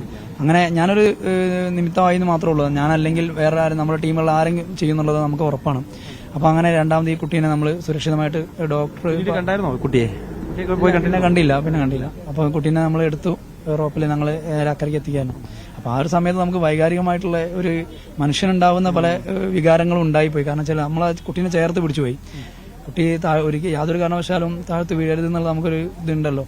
അപ്പം 100% ഈ സംവിധാനത്തിന് സേഫാണെന്ന് നമുക്കറിയാം. എന്നാലും മനുഷ്യൻ എന്നുള്ള ഒരു ഇതുണ്ടായതുകൊണ്ട് വൈകാരികമായിട്ട് നമ്മൾ ആ കുട്ടീനെ മുറുക്കി ചേർത്ത് പിടിച്ചുപോയി. അപ്പോൾ നമ്മൾ അക്കരെ എത്തിയ ശേഷം ആണ് നമ്മൾ സത്യം പറഞ്ഞാൽ ഒരു ശ്വാസം എനിക്ക് വീണത്. അപ്പോൾ ഈ സമയത്ത് നേരെ നമ്മുടെ ടീമിന്റെ കയ്യിൽ തന്നെ ഈ കുട്ടീനെ കൊടുക്കുകയും ഇവർ നേരെ നേഴ്സിനെ ഏൽപ്പിക്കുകയാണ് ചെയ്തത്. അത് ആ ടീമിലുള്ള ഒരു വിശ്വാസമാണ്. അത് ഇവിടെ വന്നതുള്ളത് അവരെല്ലാവരും നല്ല ഭംഗിയായിട്ട് വർക്ക് ചെയ്തിട്ടുണ്ടായിരുന്നു. തീർച്ചയായും അങ്ങനെ തന്നെയാണ്. എന്തായാലും നമുക്ക് ഇനി ഒരു ചോദ്യം കൂടി ഉണ്ട്. അതായത് ഇനി അങ്ങോട്ടുള്ള ദിവസങ്ങൾ, ഇപ്പോൾ 8 ദിവസം പൂർത്തിയാവുകയാണ്, ഇനി അങ്ങോട്ടുള്ള ദിവസങ്ങൾ ഏത് തരത്തിലായിരിക്കും നിങ്ങൾ ഈ ഒരു ആക്ഷൻ പ്ലാൻ തയ്യാറാക്കുന്നത്? കാരണം ഇനി എങ്ങനെയാണ് ഈ ഒരു തെരച്ചിൽ നടത്താൻ പോകുന്നത്? അത് ഇനി അങ്ങോട്ടുള്ളതെന്ന് പറഞ്ഞാൽ അത് വകുപ്പ് ആലോചിക്കുന്നുണ്ട്. അപ്പൊ ഞാൻ ഇന്ന് സാറുമായിട്ട് സംസാരിച്ചപ്പം അവര് അത് ആലോചനയിലാണ്. അപ്പൊ അത് അവര് തരുന്ന നിർദ്ദേശം അനുസരിച്ചിട്ടാണല്ലോ നമ്മൾ പ്രവർത്തിക്കുന്നത്. അപ്പോൾ അത് വെച്ചിട്ട് അവർ അതിന്റെ പ്ലാനിങ് തയ്യാറാക്കുന്നുണ്ട്. അതായത് ഇപ്പം നിലവിലുള്ള സ്ഥലങ്ങളിലൊക്കെ ഉള്ള പ്രദേശങ്ങളിൽ പോയി പരിശോധന നടത്തുന്നുണ്ട്. കാരണം അവിടെയൊക്കെ മണ്ണും ചെളിയും ഒപ്പം തന്നെ വലിയ പാറക്കല്ലുകളും ഒക്കെ നിറഞ്ഞു നിൽക്കുക. അപ്പൊ ഈ ഏകദേശം എനിക്ക് തോന്നുന്നു 20 മുതൽ 40 അടിയോളം മണ്ണ് നിറഞ്ഞു നിൽക്കുന്ന ഒരു സാഹചര്യമുണ്ട്. അപ്പൊ ഇവ പൂർണ്ണമായും നീക്കം ചെയ്ത് പരിശോധിക്കാൻ സാധിക്കില്ലല്ലോ. അപ്പോൾ എങ്ങനെയാണ് അതിന്റെ ഒരു അല്ല, അത് നമുക്കുള്ള നിർദ്ദേശം ഏത് രീതിയിലാണ് എന്നുള്ളത് നമുക്കൊരു ബ്രീഫിംഗ് തരാറുണ്ട്. അപ്പൊ അത് വകുപ്പ് ഡയറക്ടർ ജനറൽ അവர்களுം ഡയറക്ടർ നൌഷാദ് സാർ ഉൾപ്പെടെയുള്ള ആളുകൾ ഇവിടെ വന്നിരുന്നു. അപ്പൊ അതനുസരിച്ച് ഇവിടെ നിർദ്ദേശം കൊടുത്തിട്ടുണ്ട്. അപ്പൊ അതനുസരിച്ച് ഇവിടെ ചാർജ് വഹിക്കുന്ന ഉദ്യോഗസ്ഥർ അബ്ദുൾ റഷീദ് സാറ്, രജി സാറാണ്. അപ്പൊ അവരത് തയ്യാറാക്കി ഇന്നിപ്പോ അന്വേഷിച്ചപ്പോൾ അതിന്റെ രീതിയിൽ എല്ലാ ദിവസവും വൈകുന്നേരം അത് എല്ലാ ഓഫീസർമാരെയും മീറ്റിംഗ് നടത്തും ഞങ്ങളുടെ വകുപ്പിൽ തന്നെ. ആ മീറ്റിംഗ് നടത്തിയതിലുള്ള തീരുമാനം രാവിലെ നമ്മളോട് ബ്രീഫിംഗിൽ പറയും എന്ന രീതിയിലാണ് ഇന്നത്തെ വർക്ക്. അപ്പൊ അതുകൊണ്ട് ആ ഒരു രീതിയിൽ സിസ്റ്റമാറ്റിക് ആയിട്ടാണ് കാര്യങ്ങൾ പോകുന്നത്. അപ്പൊ ഇത് എന്ന് നിർത്തും എന്നുള്ളതൊക്കെ സർക്കാരുമായിട്ട് ബന്ധപ്പെട്ടുള്ള കാര്യങ്ങളാണ്. പക്ഷേ നമുക്ക് ഓരോ സോണാക്കി തിരിച്ചുകൊണ്ട് ഓരോ സോണിലേക്ക് 30ഓളം ജീവനക്കാർ ഉൾപ്പെടെയുള്ള ടീമായിട്ടാണ് തന്നത്. അപ്പൊ ആ സോണ് നമ്മൾ അരിച്ചു പെറുക്കുകയാണ്. അത് എന്ത് വില കൊടുത്തും ഏത് പാർട്സ് ആയാലും വേണ്ടില്ല, ബോഡി പാർട്സ് ആയാലും വേണ്ടില്ല, എങ്ങനെയായാലും പരമാവധി കണ്ടെത്താൻ ശ്രമിക്കുക എന്നുള്ളതാണ് നമ്മുടെ മുമ്പിലുള്ള ഒരു ടാസ്ക് എന്ന് പറയുന്നത്. അപ്പൊ അത് കുറച്ച് ഹൈ റിസ്ക് ഉള്ള സംഭവങ്ങളാണ്. പല സ്ഥലത്തും അങ്ങനെയുള്ള പ്രദേശങ്ങളാണ്. അപ്പൊ അത് വലിയ രീതിയിൽ ഇപ്പം പൊതുവെ അന്ന് ചെളിയായി കിടക്കുന്നതെല്ലാം പാറ പോലെ ഉറച്ചു കഴിഞ്ഞു.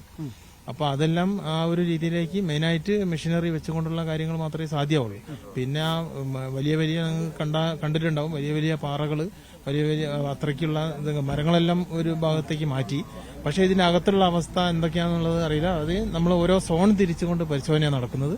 എന്തായാലും പരമാവധി നമുക്ക് പറ്റുന്ന രീതിയിൽ ഒരാളെ പോലും മണ്ണിനടിയിൽ ഇടാതെ ഞങ്ങൾ സാധാരണയായിട്ടും ചെയ്തത് അങ്ങനെ തന്നെയാണ്. പുത്തുമലയായാലും ആ രീതിയിലേക്ക്. അപ്പം സർക്കാർ നിർദ്ദേശം എങ്ങനെയാണോ വരുന്നത് അത് വകുപ്പുമായിട്ട് ബന്ധപ്പെട്ടതാണ്. അത് വകുപ്പ് അറിയിക്കുന്നതനുസരിച്ച് നമ്മൾ പോകും. നമ്മളോട് ഓരോ ദിവസം തിരുവനന്തപുരത്ത് ഇപ്പോൾ ഇന്ന് ഒരു ടീം വരുന്നു. അപ്പം നിലവിൽ ഇവിടെയുള്ള ടീം തിരിച്ചു പോകും. അതേപോലെ കോട്ടയം, പാലക്കാട്, പിന്നെ അതേപോലെ തൃശ്ശൂർ, കോഴിക്കോട്, പിന്നെ കാസർഗോഡ് എല്ലാവരും ഒരു ടീം 3 ദിവസമാണ് ഇവിടെ ഡ്യൂട്ടി എടുക്കുന്നത്. അപ്പൊ ആ 3 ദിവസം കഴിയുമ്പോഴത്തേക്ക് അവർ വന്നതിന് ശേഷം മാത്രമാണ് ഇവർ മാറുന്നത്. അപ്പൊ എല്ലാ ദിവസവും 7 മണിക്ക് പിന്നെ ഒരു 600 ആളിലും മേലെ ഉള്ള ജീവനക്കാർ ഇവിടെ ഡ്യൂട്ടി ചെയ്യുന്നുണ്ട് തുടക്കം മുതൽ ഇപ്പോഴും വരെ. അപ്പൊ അത് തുറന്നുകൊണ്ട് പോവാണ്. അതിനെ കുറയ്ക്കാനുള്ള ഒരു തീരുമാനമൊന്നും നിലവിൽ ഇതുവരെ നമുക്ക് അറിയിച്ചിട്ടില്ല. അത് അറിയിക്കുന്ന മുറയ്ക്ക് ആയിരിക്കും. അത് വകുപ്പ് പറയുന്നതനുസരിച്ച് അതിന്റെ കാര്യങ്ങൾ ഗ്രാജുവലായിട്ട് അങ്ങ് നടക്കും. തീർച്ചയായും. എന്തായാലും അവർ പറയുന്ന പോലെ തന്നെ ഒരാളെ പോലും, അതായത് മണ്ണിനടിയിൽ ഒരാളെ പോലും അവശേഷിക്കാതെ പുറത്തെടുക്കുന്നതിന് വേണ്ടിയുള്ള നടപടികളിലേക്കാണ് കടക്കുന്നത്. അത്തരത്തിൽ ഊർജിതമായ ശ്രമങ്ങൾ നടത്തുന്നുണ്ട്. കൃത്യമായി തന്നെ ഈ ഫയർ ആൻഡ് റെസ്ക്യൂവിന്റെ ഇടപെടലുണ്ടായിട്ടുണ്ട്. ആദ്യം മുതൽ തന്നെ ദുരന്തമുണ്ടായപ്പോൾ മുതൽ തന്നെ ഇപ്പോൾ ഇതുവരെ ഉള്ള സമയത്ത് കൃത്യമായ ഇടപെടലുണ്ട്. മറ്റ് ഭാഗത്തു നിന്ന് എല്ലാ യൂണിറ്റുകളിൽ നിന്നുമുള്ള അംഗങ്ങളെത്തി ഈ രക്ഷാപ്രവർത്തനത്തിനും ഒപ്പം തന്നെ ഈ തെരച്ചിലുമായി ഒക്കെ തന്നെ നേതൃത്വം നൽകുകയും ചെയ്യുന്നുണ്ട്. Cameraman KP ധനേഷിനൊപ്പം MG Mithun, news 18 Wayanad. ഇത്തരത്തിലുള്ള കാഴ്ചകൾ ഇപ്പോഴും തുടരുകയാണ്. പ്രത്യേകിച്ച് ഈ ദുരന്തം ഉണ്ടായ നിമിഷം തന്നെ ഈ പ്രദേശത്തേക്ക് എത്തിയവർ ആണ് നമ്മുടെ അഗ്നിരക്ഷാ സേന അംഗങ്ങൾ. അവർ ഇപ്പോഴും തുടർന്നുകൊണ്ടേ ഇരിക്കുകയാണ്. അതേസമയം ഈ വയനാടിനെ കൈപിടിച്ചുയർത്താൻ വേണ്ടി മലയാളികളൊന്നടങ്കം ഒറ്റക്കെട്ടായി രംഗത്ത് ഇറങ്ങിയിരിക്കുകയാണ്. ക്ഷേത്ര ദർശനത്തിനായി സൂക്ഷിച്ച കുടുക്ക വയനാടിന് സംഭാവന ചെയ്ത് LKG-കാരൻ. ഇടുക്കി നെടുങ്കണ്ടം പച്ചടി SNLP സ്കൂളിലെ വിദ്യാർത്ഥിയായ ആരവ് സൽജിയാണ് കുടുക്ക മുഖ്യമന്ത്രിയുടെ ദുരിതാശ്വാസ നിധിയിലേക്ക് കൈമാറിയത്. ശ്രീകൃഷ്ണ ഭക്തനാണ് ആരവ് സൽജി. മാതാപിതാക്കൾക്കൊപ്പം നിരവധി ക്ഷേത്രങ്ങൾ സന്ദർശിച്ചിട്ടുണ്ട്. 1 വർഷം മുൻപാണ് അമ്പലപ്പുഴ ക്ഷേത്രം സന്ദർശിക്കുന്നതിനായി ആരവ് കുടുക്കയിൽ പണം സൂക്ഷിച്ചു തുടങ്ങിയത്. അമ്പലപ്പുഴ പോകാൻ അടുത്തേക്കൊന്ന് വാങ്ങി തന്ന അപ്പോൾ വൈകിട്ട് ദുരന്തങ്ങളൊക്കെ ഉണ്ടായിട്ട് മണ്ണിൽ ഉണ്ടായിട്ട് വെള്ളമൊക്കെ പോയിട്ട് ഞാൻ പാവം കൊണ്ടിയൊക്കെ ആ കുടുക്ക വളക്കുക. വയനാടിന്റെ ദുരിതമറിഞ്ഞതോടെ ക്ഷേത്ര ദർശനം പിന്നീടാകാമെന്ന് തീരുമാനിച്ച് കുടുക്ക ദുരിതാശ്വാസ നിധിക്ക് കൈമാറണമെന്ന് മാതാപിതാക്കളെ അറിയിക്കുകയായിരുന്നു.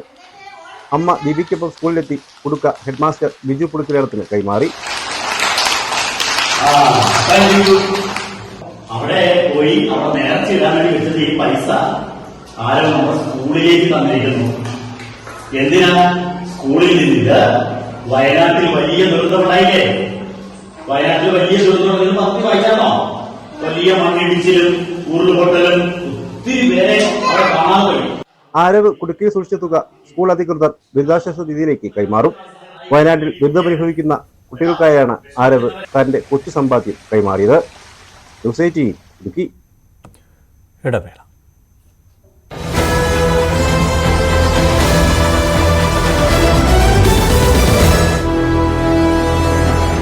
കണ്ടെത്തിയത് അത്തരത്തിൽ ഒഴുകി നടക്കുന്ന നിലയിൽ മൃതദേഹം കണ്ടെത്തിയ അപ്പോൾ തന്നെ അവർ പോലീസിനെ വിവരം അറിയിക്കുകയായിരുന്നു. തുടർന്നാണ് പോലീസ് സംഭവ സ്ഥലത്ത് എത്തുകയും അർജുന്റെ ബന്ധുക്കളെ വിളിച്ച് ഈ കാര്യം ധരിപ്പിക്കുകയും ചെയ്യുന്ന സാഹചര്യം ഉണ്ടായത്.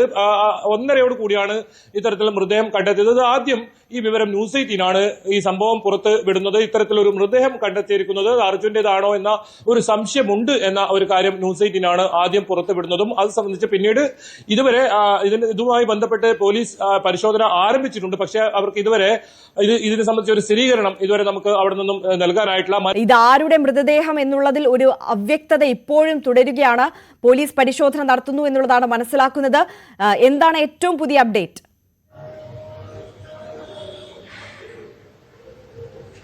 തീർച്ചയായും പോലീസ് ഇപ്പോൾ അന്വേഷണം പരിശോധന നടത്തുന്നുണ്ട്. ഇതിൽ ഏറ്റവും നമുക്ക് പുതുതായി ലഭിക്കുന്ന ഒരു വിവരം കാലിൽ വല കുടുങ്ങിയ നിലയിലാണ് ഈ മൃതദേഹ അവശിഷ്ടം ഉള്ളതെന്നാണ്. പുരുഷന്റേതാണ് ഈ മൃതദേഹം എന്ന സ്ഥിരീകരണവും ലഭിക്കുന്നുണ്ട്. പക്ഷേ അപ്പോഴും ഇത് അർജുന്റേതോ അതല്ല മറ്റ് കാണാതായ രണ്ടുപേരുടേതാണോ എന്ന കാര്യത്തിൽ ഒരു വ്യക്തത ഇനിയും വന്നിട്ടില്ല. കാരണം അത്രത്തോളം ജീർണിച്ച അവസ്ഥയിലാണ് മൃതദേഹം ഉള്ളത്. നല്ല പഴക്കം അത്തരത്തിൽ ഉണ്ട് എന്ന ഒരു വിവരമാണ് വരുന്നത്. ഏതായാലും 2 സാധ്യതകളാണ് ഇപ്പോൾ പോലീസ് പറയുന്നത്. ഒന്ന്, പ്രധാനമായും മണ്ണിടിച്ചിലിൽ കാണാതായ അർജുൻ ഉൾപ്പെടെ നമ്മുടെ അർജുൻ ഉൾപ്പെടെയുള്ള 3 പേരുടെ ഇനി കണ്ടെത്താനുള്ളത്.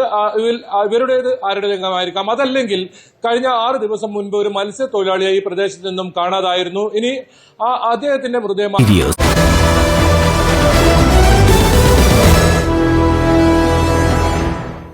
കവളപ്പാറയുടെ ബാക്കി.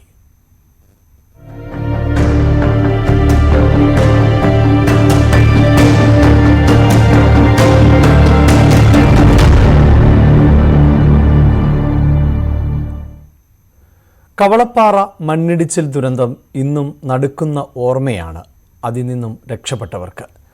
മരിച്ച 59 പേരിൽ 11 പേരാണ് ഇന്നും മണ്ണിനടിയിൽ എവിടെയോ കണ്ടെത്താൻ ആകാതെ ഉള്ളത്. ഓർമ്മകളുടെ ഉരുൾപൊട്ടലാണ് ഇവർക്ക് ഓരോ ഓഗസ്റ്റ് മാസവും.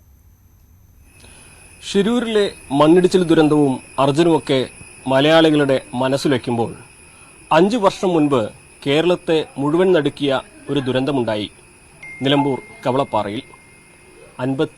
9 പേരാണ് ആ ദുരന്തത്തിൽ ഓർമ്മയായത്. അതിൽ തന്നെ 11 പേർ ഇന്നും ആ മണ്ണിനടിയിൽ എവിടെയോ ആണ്. ആ ദുരന്തത്തെ അതിജീവിച്ചവർ പലരും പല നാടുകളിലായിട്ടാണ് ഇപ്പോഴുള്ളത്. എന്നോടൊപ്പം ചേരുന്നത് ദുരന്തത്തെ അതിജീവിച്ച ശാന്ത എന്ന സ്ത്രീയാണ്. ചേച്ചി 5 കൊല്ലം പോവാണ് അല്ലേ? 5 കൊല്ലാകാൻ പോകുന്നു. ഇപ്പൊ നമ്മള് കവളപ്പാറ വിട്ട് ഉപ്പടെ എത്തി. ഇപ്പൊ എന്താ അവസ്ഥ? ഇങ്ങനെയൊക്കെ തന്നെ പോണു. അങ്ങനെ കുറെയൊക്കെ പട്ടിണിയും പാടും അങ്ങനെയൊക്കെ ആയിട്ട് ആൾക്കാരുണ്ടായിരുന്നതൊക്കെ പോയില്ലേ. ഇപ്പോ അവരാരും ഇല്ല. കിട്ടിയെങ്കിൽ കിട്ടി. നേരം പോലത്തെ അന്ത്യാലും പോലെ കാടും പൊന്തയൊക്കെ നോക്കും നല്ലത്. ഞമ്മക്കുള്ളതൊക്കെ പോയില്ലേ, ഒറ്റപ്പെട്ട് പോയി. എന്താ ചെയ്യാ?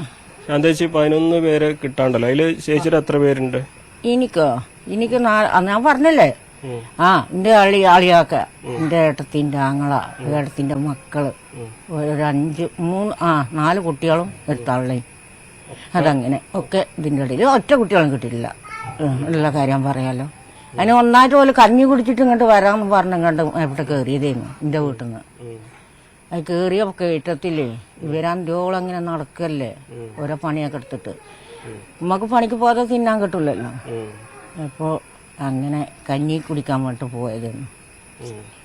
ഒക്കെ പോയി കിട്ടി. ഓർമ്മയുണ്ട് അന്ന് തിരയണ സമയത്തൊക്കെ ചേച്ചി അവിടെ വന്ന് നോക്കി നിരുന്നതും കാത്തു നിരുന്നതൊക്കെ? അന്നൊക്കെ വന്ന് കണ്ടിട്ട് എനിക്കിപ്പോഴും ഞാൻ ചില നേരത്തൊക്കെ ചാനൽക്കാർ വരുമ്പോൾ പറയാൻ നിൽക്കില്ല. എനിക്കതൊന്നും മനസ്സിൽ നിന്നിട്ട് വിട്ടുമാറുന്നില്ല. ഒറ്റപ്പെട്ട് പോയല്ലോ എന്നുള്ളൊരു ഇതായി. അതിലന്ന് ഇവരെ കാണാതായതിന്റെ സർട്ടിഫിക്കറ്റ് സർക്കാർ തരിക ചെയ്തല്ലേ ഇവര്? അന്ന് തന്നിക്കണാവോ എനിക്കറിയില്ല. കാരണം എനിക്ക് എഴുതാനും വായിക്കാനൊക്കെ അറിയാത്ത കാരണം കൊണ്ടൊന്നും അറിയില്ല. ഇതന്നെ പിന്നെ അറിവുകളെല്ലാം എത്തി ചോദിച്ചു നോക്കേണ്ടി വരും. അങ്ങനെ 15 ദിവസം മുഴുവനെ തെരഞ്ഞിട്ടും ഇനി കിട്ടില്ല എന്ന് പറഞ്ഞിട്ടാണ് അതുകൊണ്ട് നിർത്തിയത്. അങ്ങനെ കാട്ടിയത് പോലെ. പിന്നെ ആരും തെരഞ്ഞിട്ടുമില്ല. പിന്നെ ഒരു മെമ്പർമാരെ കണ്ടിട്ടുമില്ല. തെരയണ ആൾക്കാരെയും കണ്ടിട്ടില്ല. പാർട്ടിക്കാരെയും കണ്ടിട്ടില്ല. ആരെയും കണ്ടിട്ടില്ല. കുറച്ചും കൂടി തരണം എന്നൊരു ആഗ്രഹം ഉണ്ടായിരുന്നില്ല? ഉണ്ടായിരുന്നു. പക്ഷെ അവർക്ക് അതിന് താല്പര്യം ഇല്ലെങ്കിൽ പിന്നെ ഇപ്പൊ നമ്മൾ എന്താ ചെയ്യാ? പറഞ്ഞിരുന്നു പറയാനൊക്കെ പറഞ്ഞു തെരഞ്ഞു നോക്കണം എന്നുള്ളത്. എന്തു പറയണ? അവിടെ പോയിട്ടുണ്ടോ? പിന്നെ അവിടെ ഇടയ്ക്കിടയ്ക്കൊക്കെ പോകുന്നുണ്ട്. നല്ല ദിവസമൊക്കെ വരുമ്പോ അവർ വീടും പേരൊക്കെ ഞങ്ങളൊക്കെ ജനിച്ച നാടല്ലേ, അവിടെ കൊണ്ടുപോയി എന്തെങ്കിലുമൊക്കെ വെച്ച് അവർക്ക് വല്ല ഒക്കെ വെച്ചിട്ട് അങ്ങനെയൊക്കെ വരും. അവിടെ എവിടെ ഉണ്ടോല് ഇപ്പോഴും ഞങ്ങൾക്ക് സ്വപ്നത്തിലൊക്കെ കാണാനും വരാനൊക്കെ ഉണ്ട്. പക്ഷെ ഇങ്ങോട്ട് എത്തണില്ലാത്തത് തന്നെ ഉള്ളു. അവിടെയും കൊണ്ടേ പോലെ കാണുള്ളൂ. എങ്ങനെയാ ഇവിടുത്തെ താമസമൊക്കെ ബുദ്ധിമുട്ട് എന്തെങ്കിലും ഉണ്ടോ? ഇവിടെ ബുദ്ധിമുട്ടൊക്കെ തന്നെയാണ്. ഞാൻ പറഞ്ഞില്ലേ ഇവിടെ ബുദ്ധിമുട്ടാണ്. പണിയൊന്നുമില്ല. ആകെ ഇങ്ങനെ നേരം പോലത്തെ അന്ത്യാലം പെരലിയല്ലേ. അത് പിന്നിപ്പോ സർക്കാർ വരുന്നുള്ള മണ്ണ് കിട്ടിയത് വലിയ ഭാഗ്യമാണ്. എനിക്ക് അതാണ് ഇപ്പൊ പറയാനുള്ളത്. അതെ, ഒന്നുമില്ലെങ്കിൽ പട്ടിണിയിലും കിടക്കാലോ. അങ്ങനെ ഒരു ഉപകാരം അങ്ങനെ ഒരു ഉപകാരം സർക്കാർ തന്നത് ഇന്നും മറക്കൂല. എനിക്കത്തപ്പോയാലും മറക്കൂല. എന്തായാലും ചേച്ചിയുടെ വിഷമങ്ങളൊക്കെ നമുക്കറിയാം. നമ്മൾ അന്ന് എല്ലാ കാലവും നമ്മളെ കൂടെ കുട്ടികളൊക്കെ എടുത്തോണ്ട് ഓടിയ ഓട്ടത്തിലൊക്കെ എന്തായിരുന്നു അറിയാം.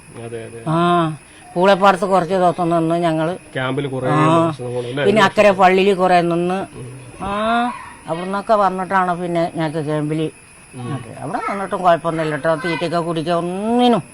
ഇപ്പോഴും മഴക്കാലം ഒരു പേടിയല്ലേ? ഒരു പേടിയുണ്ട്. ഇപ്പോഴും പേടിയൊക്കെ ഉണ്ട് ഞങ്ങൾക്ക്. എന്നാലും ഇപ്പൊ പേടിച്ചിട്ടൊന്നും എന്താ ചെയ്യണം?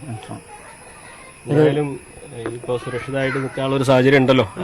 അതന്നെ അത് എനിക്ക് സർക്കാർ ചെയ്ത് തന്നെ. എന്റെ ഈ ചെറിയ പേരക്കുട്ടിയാക്കും വേണ്ടിട്ടോ ഒരു ഭയങ്കര ഒരു ഇതാണ് ശാന്തേച്ചിക്ക് പങ്കുവെക്കാനുള്ള ഓർമ്മകൾ. ഒരുപാട് ഓർമ്മകളുണ്ട്. പക്ഷെ അതൊന്നും പറയാൻ കഴിയില്ല. കാരണം മനസ്സിൽ അത്രമാത്രം വലിയ നോവാണ് ആ ഒരു ദുരന്തവും അതിൻ്റെ അതിജീവനവും ഒക്കെ. ഇവർക്ക് പ്രിയപ്പെട്ടവരെല്ലാം ഇന്നും ആ മണ്ണിനടിയിൽ എവിടെയോ ഉണ്ട് എന്ന ദുഃഖം ഇവരെ കുറച്ചൊന്നുമല്ല പിന്തുടരുന്നതും. അഖിലോട്ട് പറയ്ക്കൊപ്പം CV അനുമോദ്, ന്യൂസ് 18. കവളപ്പാറ ദുരന്തത്തിൻ്റെ ഏറ്റവും വലിയ ഇരകൾ പ്രദേശത്തിലെ ആദിവാസി കുടുംബങ്ങൾ ആയിരുന്നു. എന്നാൽ ഏറ്റവും അവസാനം പുനരധിവസിക്കപ്പെട്ടതും ഇവർ തന്നെയാണ്. അതിനു പിന്നിലെ വിവാദങ്ങൾ ഏറെയുണ്ട്. പുനരധിവസിക്കപ്പെട്ട ഇടത്തും പ്രശ്നങ്ങൾ ഏറെയുണ്ട് എന്നാണ് ഇവർ പറയുന്നത്. കവളപ്പാറ ദുരന്തത്തിന്റെ ഇരകളായിരുന്ന ആ നാട്ടുകാർ ഇപ്പോഴുള്ളത് ഉപ്പടയിലാണ്. അവർക്ക് 32 വീടുകൾ ഇവിടെ നിർമ്മിച്ചിട്ടുണ്ട്. ഒട്ടേറെ പ്രതിസന്ധികൾ നേരിട്ടതിന് ശേഷമാണ് അവർക്ക് ഈ വീടുകൾ കിട്ടിയത്. നമ്മൾ തന്നെ പലതവണ ഇവരുടെ അവസ്ഥയും ഇവിടെ വീടുകൾ നിർമ്മിക്കാത്തതിന്റെ ബുദ്ധിമുട്ടൊക്കെ പ്രേക്ഷകരുടെ മുമ്പിലേക്ക് എത്തിക്കുകയും സർക്കാർ ഇടപെടുകയൊക്കെ ചെയ്തതിന്റെ അടിസ്ഥാനത്തിൽ ഏറ്റവും ഒരു വർഷമാവുന്നു അല്ലേ മനോട്ടാ? 1.5 വർഷമാവുന്നു. എന്താണ് ഇവിടുത്തെ ഒരു അവസ്ഥ? ഇവിടുത്തെ 32 വീട്ടിലിപ്പോൾ 28 വീട് മാത്രം കയറിയിട്ടുള്ളൂ. മറ്റുള്ള വീടുകളിലൊക്കെ മറ്റേ കോൺട്രാക്ടർമാർക്ക് വേറെ ആയതുകൊണ്ട് അവർ പണി പൂർത്തീകരിച്ച് കൊടുത്തിട്ടില്ല. പിന്നെ ബാക്കി 28 വീട് ഇവിടെ നിലവിലുണ്ട്. അതിൽ 10-12 വീടുകൾ ഒഴിഞ്ഞ കിടക്കുകയാണ്. കാരണം അവരെ എന്താ കുടുംബ വീട്ടിലാണ് താമസം. പിന്നെ മറ്റുള്ള എന്താ 20 വീട് ഇവിടെ സ്ഥിര താമസക്കാരുണ്ട്. അവർക്ക് ഏറ്റവും വലിയ ബുദ്ധിമുട്ടെന്ന് പറഞ്ഞാൽ റോഡ് സൗകര്യം ഭയങ്കര ബുദ്ധിമുട്ടാണ്. കാരണം സ്കൂളിൽ പോകുന്ന പിള്ളേർക്കാണ് ഏറ്റവും വലിയ വിഷയം. കാരണം ഇതിലെ തെന്നിയാണ് അവർ നടന്നു പോകാറ്. ഞങ്ങൾ രക്ഷിതാക്കൾ ഒരു ദിവസം ലീവ് എടുക്കേണ്ട ഗതികേട് വരുന്നുണ്ട്. കാരണം കുട്ടികളെ കൊണ്ടാക്കാൻ മഴ നല്ല അടുപ്പിച്ച് പെയ്താൽ കഴിഞ്ഞാൽ പിന്നെ സ്കൂൾ വണ്ടി വരുന്ന പറഞ്ഞത് കാര്യമില്ല. എന്നാലും സ്കൂൾ സമയത്ത് ഞങ്ങൾക്ക് ഓരോരോ രക്ഷിതാക്കൾ കൊണ്ടുവിടുക ചെയ്യാം ഓരോ കുട്ടികളെ. പിന്നെ മറ്റുള്ള കാര്യങ്ങൾ പറഞ്ഞാൽ ഞങ്ങൾ ഈ കഴിഞ്ഞ വേനയ്ക്ക് വെള്ളത്തിന്റെ പ്രശ്നം ഞങ്ങൾ നല്ലോണം അറിഞ്ഞിട്ടുണ്ട്. കാരണം കുറേ വീടുകളിൽ ഞങ്ങൾ ഈ പുഴയിൽ പോയി ചെറിയ കിണർ കുത്തി ഞങ്ങൾ വെള്ളം കുടിച്ച സാഹചര്യമൊക്കെ എല്ലാവരും അറിഞ്ഞിട്ടുണ്ട്. പിന്നെ അങ്ങനത്തെ ഒരു ബുദ്ധിമുട്ടുള്ള ഇപ്രാവശ്യം ഇനി ഈ മഴക്കാലം കഴിഞ്ഞാൽ അടുത്ത വേനയായി വരുമ്പോൾ ഞങ്ങൾക്ക് ഇതേ അവസ്ഥ തന്നെ ആയിരിക്കും. ടാങ്ക് ഒക്കെ ഉണ്ടല്ലോ, ടാങ്ക് വെള്ളം അടിച്ചു കയറുന്നുണ്ടെങ്കിൽ കിണറ്റിൽ വെള്ളം വേണ്ടേ? ഒന്നര റിങ് വെള്ളം ഏറ്റവും അടിയത്തെ 1.5 റിങ് വെള്ളം മാത്രമേ ഉള്ളൂ. ഈ ഒരു 5 വീടിന് ശരിക്കും ഉപയോഗിക്കാൻ മാത്രമുള്ള വെള്ളം ഇതിലില്ല. ഇപ്പൊ മഴക്കാലം ആകുമ്പോൾ കുഴപ്പമില്ല. മഴക്കാലം ആകുമ്പോൾ നല്ല ഉറവ് ഇതായിട്ടുണ്ട്. പൈപ്പിൽ വെള്ളം കിട്ടുന്നുണ്ട്. ഇനിയിപ്പോ പ്രധാനമന്ത്രിന്റെ ഒരു ഇത് കിട്ടിയില്ല. അതൊക്കെ കണക്ഷനൊക്കെ ഞങ്ങൾക്ക് ശരിയാക്കി തന്നിട്ടുണ്ട്. അവര് 1 വർഷം 2 വർഷം എടുക്കുന്ന അവരിപ്പോ പറഞ്ഞത് ഞങ്ങളോട്. എന്നാലും അത് കിട്ടിയെങ്കിൽ സമാധാനം ഉണ്ടായിരുന്നു. സർക്കാരിന്റെ സഹായമൊക്കെ കിട്ടിയോ? സർക്കാരിന്റെ സഹായങ്ങൾ ഞങ്ങൾക്ക് ITDP ഞങ്ങൾ മുഖേന കുറെ ഞങ്ങൾ ഇപ്പൊ പറഞ്ഞ് ഓഫീസിൽ പോയി ഞങ്ങളെല്ലാം പോയി പറഞ്ഞ് ഞങ്ങൾക്ക് ഏറ്റവും വലിയ വിഷയം എന്ന് പറഞ്ഞാൽ ഞങ്ങൾക്ക് ഈ എല്ലാ ഞങ്ങൾ ഒരു 6 വീട് ഞങ്ങൾ ക്യാമ്പിൽ താമസിച്ച് എല്ലാവർക്കും അറിയാം. ഞങ്ങളിവിടെ ഈ ടാങ്ക് കിട്ടാത്തതിന്റെ എല്ലാ പ്രശ്നം ഞങ്ങൾ പരിഹരിച്ചിട്ട് ഞങ്ങൾ ഇതിൽ വരുമെന്ന് പറഞ്ഞ് ഞങ്ങൾ അവിടെ ഒരു 6 വീട് ഞങ്ങളവിടെ 6 വീട്ടുകാർ ഞങ്ങൾ താമസിക്കുന്നു അവിടെ ക്യാമ്പിൽ. അങ്ങനെ താമസിച്ച സമയത്ത് അവർ എല്ലാം ഞങ്ങൾ റെഡിയാക്കി തരുന്ന പറഞ്ഞു. ഇവിടെ ആദ്യം താമസിച്ച കുടുംബക്കാർക്ക് എല്ലാ ടാങ്കും എല്ലാം എത്തിച്ചു കൊടുത്തു. പക്ഷേ ഈ 6 വീട്ടുകാരെ ഞങ്ങൾക്ക് ഇതുവരെ ടാങ്ക് വരെ എത്തിച്ചെത്തുന്നില്ല. കാരണം ഞങ്ങൾ ITDP മുഖേന ബന്ധപ്പെട്ട് ഞങ്ങൾ അപേക്ഷ കൊടുത്ത് ഞങ്ങളെ ഒരു പ്രൊമോട്ടറായിരുന്നു. ആ പ്രൊമോട്ടറായിട്ട് ബന്ധപ്പെട്ട് ഞങ്ങൾ ഇതാ പറയുക അവർക്ക് ഞങ്ങൾ ചെയ്തു തരുന്ന മാത്രമേ അവർ പറയുള്ളൂ. പക്ഷെ മറ്റുള്ള പൈപ്പ് മാത്രമേ തന്നിട്ടുള്ളൂ. പക്ഷെ അവര് വെള്ളം സൂക്ഷിക്കാനുള്ള ഞങ്ങൾ എന്നിട്ടും ഓരോരോ ബക്കറ്റിൽ പിന്നെ ഈ മറ്റേ അലുമിനിയം പാത്രത്തിലൊക്കെ ഞങ്ങൾ വെള്ളം പിടിച്ചേക്കാറ്. ഇപ്പോൾ നമ്മൾ ഈ കവളപ്പാറ വിട്ടിട്ട് ഇവിടെ നോക്കുമ്പോൾ എല്ലാവരും പല ഭാഗത്തായി പോയല്ലോ. ഇവിടെ എങ്ങനെ ഉപജീവനമൊക്കെ എങ്ങനെയാ ഇവിടുത്തെ കാര്യങ്ങളൊക്കെ? ഉപജീവനം എന്ന് പറഞ്ഞാൽ ഞങ്ങൾക്കിപ്പം അവിടെ കവളപ്പാറ എന്ന് പറഞ്ഞാൽ ഞങ്ങൾക്ക് അത് ഞങ്ങൾക്ക് ഓരോരോ കുടുംബത്തിനും ഞങ്ങൾക്ക് 3 ഏക്കർ 1.5 ഏക്കർ 2 ഏക്കർ സ്ഥലങ്ങൾ ഞങ്ങൾക്ക് അവിടെ ഉണ്ടായിരുന്നു. അതുകൊണ്ട് ഞങ്ങൾ അതിൽ വാഴയായിട്ടും മറ്റേ കപ്പയായിട്ടും എന്തെങ്കിലുമൊക്കെ ഉണ്ടാക്കിയായിരുന്നു. പിന്നെ ആ സമയത്ത് പറമ്പിൽ ഞങ്ങൾക്ക് റബ്ബർ ഓരോരുത്തർക്ക് 7-8 ഷീറ്റ് കിട്ടുന്ന മറ്റേ റബ്ബറൊക്കെ ഉണ്ടായിരുന്നു. അതൊക്കെ നഷ്ടമായി. പിന്നെ ആ വരുമാനം നിന്നു ഇവിടെ എത്തിയപ്പോൾ അത്രയും ഇതുള്ളൂ. കാരണം എന്താ പറയുക ഇവിടെ ഇപ്പോൾ ഒരു ശരിക്കും ഒന്നും പണി ഞങ്ങൾക്ക് ഇതുമായിട്ടും സെറ്റിലായിട്ടില്ല. ഈ നാട്ടുകാരൊക്കെ ആയിട്ടൊന്നും പരിചയപ്പെട്ടിട്ടില്ല. പരിചയപ്പെട്ട് വരാൻ തുടങ്ങിയിട്ടല്ലോ. ഒരു വർഷം 1.5 വർഷം ആകുന്നല്ലോ. എന്നാലും തലയ്ക്കുമുള്ളൊരു കോൺക്രീറ്റ് മേൽക്കൂരുള്ളൊരു ആശ്വാസം. അതെ. ഏറ്റവും വലിയൊരു ആശ്വാസം പറഞ്ഞാൽ ഒരു ഇടിച്ചിനെ പേടിക്കണ്ട, വെള്ളപ്പൊക്കത്തിനെ പേടിക്കണ്ട, അങ്ങനെ ഒരു സുരക്ഷിതത്വം ഞങ്ങൾക്ക്. ഇതിലിപ്പോൾ 5 വർഷം ആകുമ്പോഴേ നമുക്കൊക്കെ മനസ്സിലുള്ളത് 11 പേർക്ക് വേണ്ടിയുള്ളൊരു തെരച്ചിലായിരുന്നു അന്നത്തെ ബാക്കി വന്നത്. ഇപ്പോഴും അവരെ കിട്ടാനില്ലല്ലോ. ചേട്ടനെ വേണ്ടപ്പെട്ടവരൊക്കെ ഇല്ലേ? എന്റെ പേടവർ രണ്ട് മൂത്ത ചേട്ടന്മാരുണ്ട്. പിന്നെ മറ്റ് അമ്മാവന്റെ മക്കളും പേരക്കുട്ടികളൊക്കെ ഉണ്ടായിരുന്നു. അതിൽ അവരെ ബോഡി ഇപ്പോഴും കിട്ടാനാണത്. പിന്നെ ഒക്കെ മറ്റേ ഈ വിവാദത്തിൽപ്പെട്ട ആൾക്കാർ കുറേ ആൾക്കാരുണ്ട്. അന്ന് തെരച്ചിൽ നിർത്തുമ്പോൾ നിങ്ങളോട് ചോദിച്ചിരുന്നില്ല? ഞങ്ങൾ ചോദിച്ചു. കാരണം 15 ദിവസം കഴിഞ്ഞിട്ട് ബോഡി കിട്ടിയിട്ട് പിന്നെ നമുക്ക് ഒന്നും ചെയ്യാൻ കഴിയില്ല. കാരണം 4-5 ദിവസം കഴിഞ്ഞപ്പോൾ ഞങ്ങൾക്ക് ബോഡി കിട്ടിയപ്പോൾ ഞങ്ങൾക്ക് അതിൻ്റെ അവസ്ഥ അറിയാനായി. പിന്നെ 15 ദിവസം കഴിഞ്ഞ് ആ ബോഡി കിട്ടുമ്പോൾ എന്തായിരിക്കും അതിൻ്റെ സ്ഥിതി എന്ന് എല്ലാവർക്കും അറിയാമല്ലോ.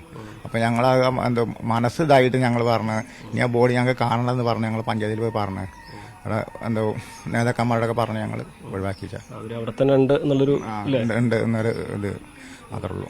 കാരണം എന്നാലും ഞങ്ങൾ അവിടെ പോയി കാണാൻ എല്ലാം ഓരോ വർഷം കൂടുമ്പോഴും പോയി കാണാൻ എന്താ ചെയ്തു തരുന്നുണ്ട് പോയിട്ട്. പിന്നെ ഇപ്പോഴത്തെ അവസ്ഥ എന്ന് പറഞ്ഞാൽ ആനശല്യം കൂടിയിട്ടുണ്ട്. ഇപ്പം അങ്ങോട്ട് പോകാൻ പറ്റാത്ത സ്ഥിതിഗതിയാണ് എല്ലാവർക്കും അറിയാം. ജീവൻ തിരിച്ചു കിട്ടിയതിന് വലിയ ഭാഗ്യം. അതെ, ഏറ്റവും വലിയ ഭാഗ്യമാണ്. കുറച്ച് കുടുംബം പോയെന്ന് വിചാരിച്ചിട്ട് നമ്മളെ മനസ്സ് തളർത്താനുള്ള ഇതില്ല. എന്നാലും നമ്മൾ ജീവിച്ചു പോകും എന്നുള്ള ഇതിലാണ് ഇപ്പോൾ. കാരണം ആ ഒരു ഇടിച്ചിൽ നമ്മളെ ജീവൻ തിരിച്ചു കിട്ടുന്നതിന് വലിയൊരു ഭാഗ്യം തന്നെയാണ്. ജീവിക്കുന്നു. പക്ഷെ അവരെ 11 പേരെ കിട്ടിയില്ല. അവസാനമായിട്ടൊന്ന് അത് മാത്രമാണ് ഒരു വിഷമം അല്ലേ? പറഞ്ഞാൽ ഞാൻ പറഞ്ഞില്ല, അതിനെക്കുറിച്ച് ചോദിക്കണമെന്ന് പറഞ്ഞില്ല. കാരണം നമ്മളത് മനസ്സിന്ന് ഒഴിവാക്കാൻ അല്ല പറയണ്ട. എനിക്ക് നിങ്ങളെ വർഷം പറയാം. ഞങ്ങളൊപ്പം ഇന്നതും കണ്ടതാണ്. നമ്മൾ ഈ കൂടുതലൊന്നും ഇത്തരത്തിലുള്ള സാഹചര്യത്തിൽ ചോദിച്ചു പോലും ഇവരെ വേദനിപ്പിക്കാൻ ആഗ്രഹിക്കുന്നില്ല. അതുകൊണ്ട് ആ ഓർമ്മകളൊക്കെ അവരുടെ മനസ്സിനുള്ളിൽ തന്നെ ഇരിക്കട്ടെ. കാരണം അത് ഒരിക്കലും മറക്കാൻ കഴിയാത്ത ഒരു മുറിവാണ് എന്ന് നമുക്കെല്ലാവർക്കും അറിയാം.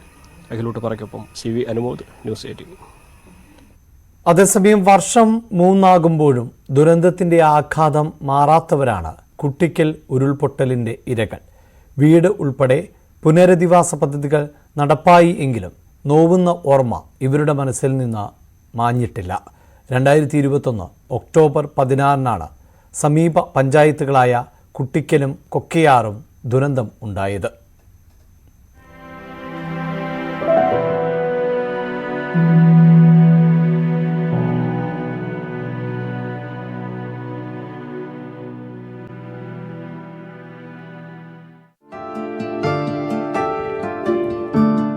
പ്രകൃതി മുറിവുണക്കി. പിളർന്ന ഭൂമിയിൽ വീണ്ടും പച്ചപ്പ് തിരിച്ചു വന്നു. ദുരന്തം നടന്നയിടമെന്ന് തോന്നാത്ത രീതിയിൽ.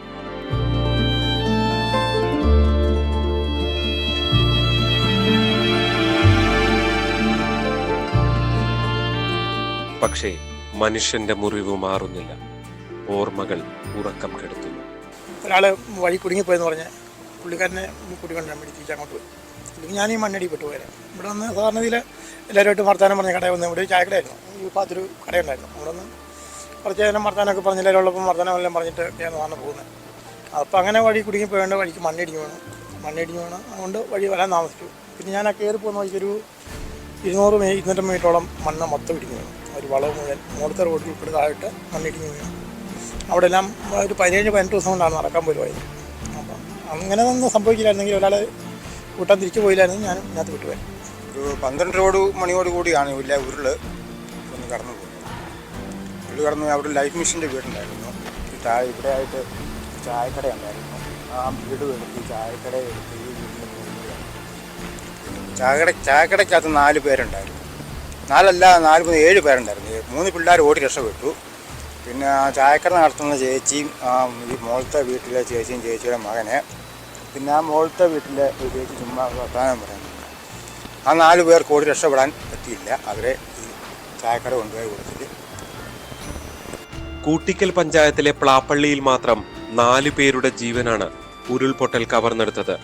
തൊട്ടടുത്ത മലയായ കാവാലിയിൽ 3 കുരുന്നു പെൺകുട്ടികൾ ഉൾപ്പെടെ 6 പേരടങ്ങുന്ന കുടുംബത്തെ ഒന്നാകെ ഭൂമിയെടുത്തു. ഭാര്യ സരസമ്മയെ നഷ്ടപ്പെട്ട മോഹനേട്ടൻ ഇനി എന്തിന് ജീവിക്കണമെന്ന ചോദ്യമാണ് ഇപ്പോഴും ചോദിക്കുന്നത്. 26-16 3 വർഷം പൂർത്തിയാകുകയാണ്. അന്നും ജീവിക്കുന്നുണ്ടോയെന്ന് ചോദിച്ചാൽ ജീവിച്ചു പോകുന്നെന്നുള്ളതേ ഉള്ളൂ.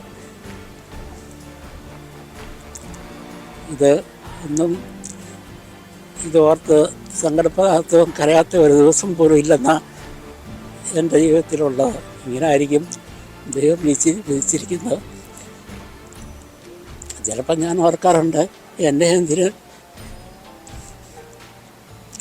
അന്ന് ഒഴിവാക്കിയെന്നുവരെ ചിന്തിക്കുന്ന ദിവസങ്ങളുണ്ട്.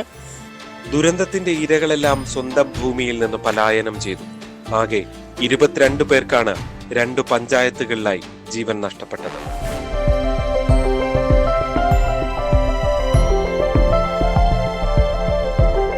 പ്രകൃതിയുടെ മുറിവ് പുറമെ മാറിയിട്ടുണ്ട്, പച്ചപ്പുകൾ പ്രത്യക്ഷപ്പെട്ടു.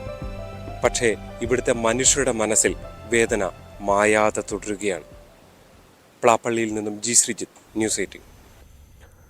കാസർഗോഡ് ദേശീയ പാതയിൽ വൻ വിള്ളൽ. നിർമ്മാണത്തിന്റെ ഭാഗമായി മണ്ണ് നീക്കിയതിനെ തുടർന്നാണ് വിള്ളൽ ഉണ്ടായത്. അപകട സാധ്യതയെ തുടർന്ന് ഇതുവഴിയുള്ള ഗതാഗതം നിരോധിച്ചു. അശാസ്ത്രീയമായ രീതിയിലുള്ള റോഡ് നിർമ്മാണത്തെ തുടർന്ന് ചെർക്കളയ്ക്കും ചട്ടഞ്ചാലിനും ഇടയിലെ പല സ്ഥലങ്ങളിലും മണ്ണിടിച്ചിൽ ഭീഷണിയും നിലനിൽക്കുന്നുണ്ട്.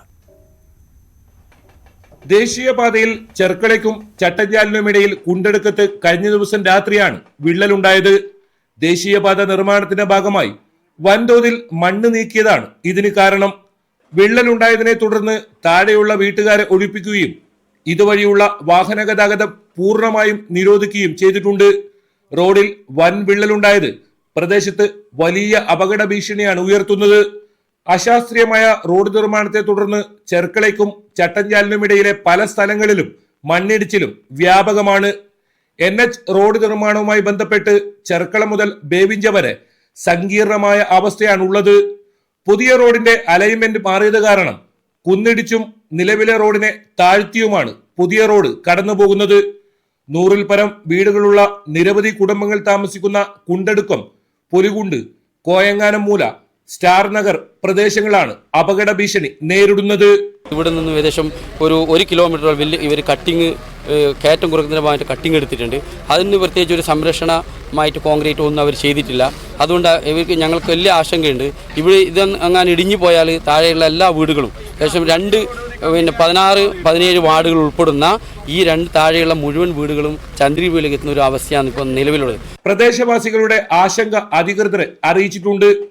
ആവശ്യങ്ങൾ അംഗീകരിച്ചാൽ മാത്രമേ മറ്റു പ്രവൃത്തികൾ നടത്താൻ അനുവദിക്കുകയുള്ളൂവെന്നും ആക്ഷൻ കമ്മിറ്റി മുന്നറിയിപ്പ് നൽകിയിട്ടുണ്ട്.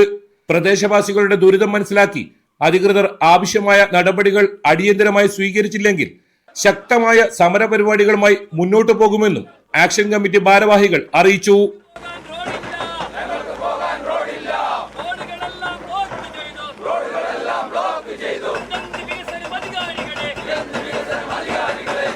KV Baiju, news 18, Kasaragod. ഇടവേള.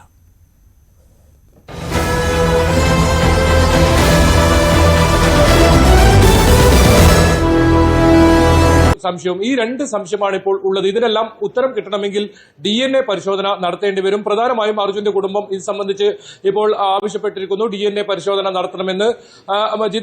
അർജുന്റെ സഹോദരൻ അഭിജിത്തിന്റെ DNA സാമ്പിൾ ആണ് ഇപ്പോൾ ശിരൂരിൽ ഉള്ളത്. കഴിഞ്ഞ ദിവസം വരെ അഭിജിത്ത് ശിരൂരിൽ ഉണ്ടായിരുന്നു. പിന്നീട് നാട്ടിലേക്ക് മടങ്ങുന്ന സാഹചര്യമാണ് ഉണ്ടായത്. എന്നാലും ജിതിൻ ഇന്നലെ രാത്രിയാണ് നാട്ടിലേക്ക് മടങ്ങിയത്. ചില സ്വകാര്യ ആവശ്യങ്ങൾക്ക് വേണ്ടി ഇന്നലെ രാത്രി വരെ ജിതിൻ ഇവിടെ തന്നെ ഉണ്ടായിരുന്നു. കാരണം ഈ തിരച്ചിൽ അനിശ്ചിതത്വം ഉള്ളതുകൊണ്ട് തന്നെ അത് സംബന്ധിച്ച കാര്യങ്ങൾ ജില്ലാ ഭരണകൂടത്തോട് ഉൾപ്പെടെ സംസാരിക്കാനായിരുന്നു ജിതിൻ അവിടെ എത്തിയിരുന്നത്. പക്ഷേ വളരെ പെട്ടെന്ന് നാട്ടിലേക്ക് തിരിക്കേണ്ട ഒരു സാഹചര്യം ഉണ്ടായിരുന്നു. ഏതായാലും ജിതിനും ഇപ്പോൾ കർണാടകയിലേക്ക് ശിരൂരിലേക്ക് പുറപ്പെട്ടിട്ടുണ്ട്. ഏതായാലും മനാഫ്, ഇനി ലോറി ഉടമ മനാഫും അല്പസമയത്തിനകം ഈ സംഭവ സ്ഥലത്ത്. ഇതിൽ ഏറ്റവും പുതിയ വിവരം നമുക്ക് ലഭിക്കുക ഈശ്വർ മൽപ്പയിൽ നിന്നാണ്. ഈശ്വർ മൽപ്പ 1 മണിക്കൂറിനകം ഈ സംഭവ സ്ഥലത്തും എത്തുന്നതാണ് നമ്മോട് അറിയിച്ചിട്ടുള്ളത്. അല്പസമയം മുമ്പ് ബന്ധപ്പെടുമ്പോൾ പോലും. ഏതായാലും മത്സ്യത്തൊഴിലാളികളാണ് ഈ മൃതദേഹം ഇത്തരത്തിൽ ഒഴുകി നടക്കുന്ന നിലയിൽ കണ്ടെത്തിയതും പിന്നീട് പോലീസിനെ വിവരം അറിയിക്കുകയും ചെയ്തത്. പോലീസ് സംശയം തോന്നിയ അപ്പോൾ തന്നെ കുടുംബാംഗങ്ങളെ ഈ വിവരം അറിയിക്കുകയായിരുന്നു. എന്തായാലും വലിയ പ്രതീക്ഷയായിരുന്നു. ഏറ്റവും 20 ദിവസം പിന്നിടുമ്പോഴും അർജുനെ അവസാനമായി ഒരു നോക്ക് കാണാൻ പറ്റുമെന്നത് അതിന് ഒരു ഉത്തരമായിരിക്കുമോ ഇത് എന്നാണ് ഇനി കാത്തിരുന്ന് ഏതായാലും കാണേണ്ടത്. ഏതായാലും DNA പരിശോധനാ ഫലം വളരെ നിർണായകമാണ്. ഈ കാര്യത്തിൽ ഒരു വ്യക്തത, ഒരു സ്ഥിരീകരണം അതിനുശേഷം മാത്രമേ ഉണ്ടാവൂ. എന്തായാലും തമിഴ്നാട് നാമക്കൽ സ്വദേശിയായ ശരവണന്റെ മൃതദേഹം ഇത്തരത്തിൽ ഒരു അഴുകിയ നിലയിലായിരുന്നു കിട്ടിയിരുന്നത്. അത് DNA പരിശോധന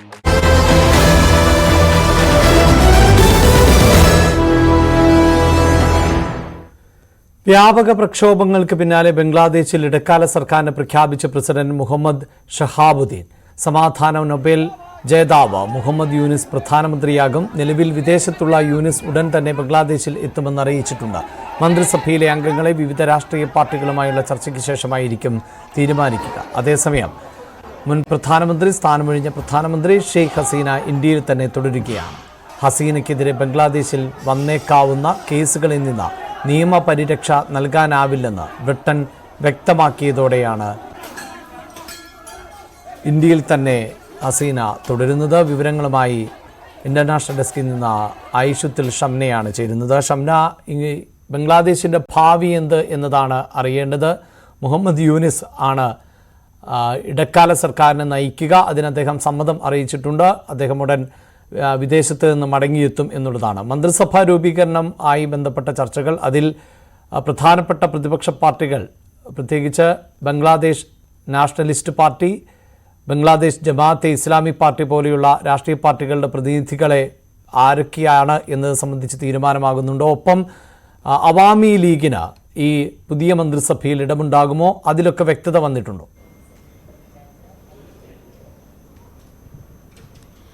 അഭിലാഷ്, ഇതോടെ പ്രധാനമന്ത്രിയായി ഈ മുഹമ്മദ് യൂനിസിനെയാണ് ഇപ്പോൾ പ്രഖ്യാപിച്ചിട്ടുള്ളത്.